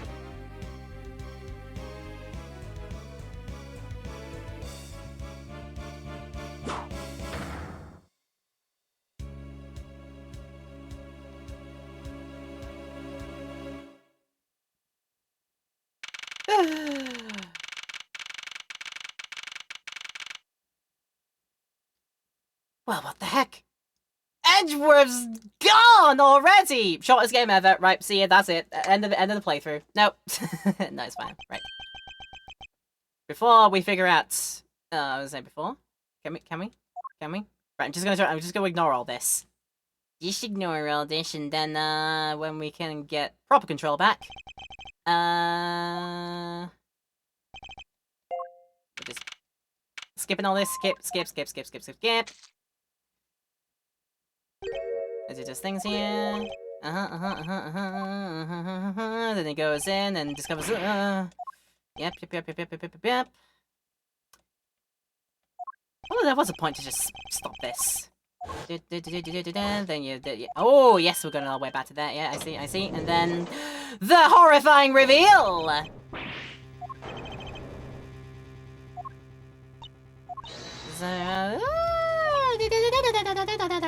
Don't jump to conclusions. No, it wasn't you, it wasn't me, that's it. Right, can we finally do... Okay, yeah, I am just pretending that none of that happened. I think what I'll do for... I think what I'm gonna end up... Hang on. So what I'm gonna actually do is just cut to the point where the opening cutscene finished, for the highlights purposes, because that more or less just kicks it off there, doesn't it? And we're going to do the thing of taking it from here. Do not save everything over that one. Let's go back to the title, and that's fine. Quack. New items in the gallery? Woo! What things in the gallery? I must see. Photo album accolades from the first game. Oh, this is not okay. This is actually a good way we could get some good highlight material should I need it. Like thumbnail material. Should I need it, we can get it from there. That's fair. And then we back out of that again. And we actually take our pause, having finished the first episode of Ace Attorney Investigations. And when we come back for the next episode, we start Turnabout Airlines and figure out what the heck just happened all up there. But again, did the thing of cutting that out of the highlights for just YouTube purposes and making that a bit smoother for me. But that is all your lots for tonight. It has been a very, very cool and exciting start to the playthrough of Ace Attorney Investigations. I'm looking forward to some more. Hope all of you are too. I will have a quick drink as we wrap this up here. Thank you very much, TV Antenna, as always. It's chat. We want you to drink something. And there we are. I'm taking my sip. And I will also take the time to thank you all again for watching. And if you've missed any of this in the Twitch land, then don't worry, we will have a VOD ready for you in a few days' time over on the YouTube side of things. So go check out Oliver on Laura Petal VOD. You can see this episode ready and in its full entirety without any of the breaks in between when it's ready in a few days' time. And if you are watching this right now in our YouTube video, thank you for tuning in, and I hope you've had a great time watching this if you have done. Thank you for checking us out, and if you really liked what you've seen, you can subscribe, you can click the bell, you can like and comment the video, and you can see the links in the description as well to see where you can follow me on socials, follow me on the Discord, and follow me on the Twitch link as well. We do regular Tuesday, Thursdays, and Saturdays here, plus some times where we change days around, for example, like in this stream, or if there's just a bonus day that I feel like I want to do. If I'm live, you can come and join us. We'd love to have you, of course. And I'm looking forward to the next step in Miles' Edgeworth's journey to turn about things and never rest until every suspicious-looking nook and cranny has been investigated. And the next investigation kicks off in the next episode. Join us for the start of episode 2, Turnabout Airlines, next time. And until then, if this video has made your day better in any way, shape, or form, I want to thank you for watching, and I hope you enjoyed it. I hope I get a chance to do it again for you at some point in the future. But until next time, please stay and stay awesome. Whatever you have next in your plans, please stay safe and enjoy them. Love and appreciation to all of you out there. Thank you very much for watching, and I'll see you for the next part of Ace Attorney Investigations. Until then, take care of yourselves.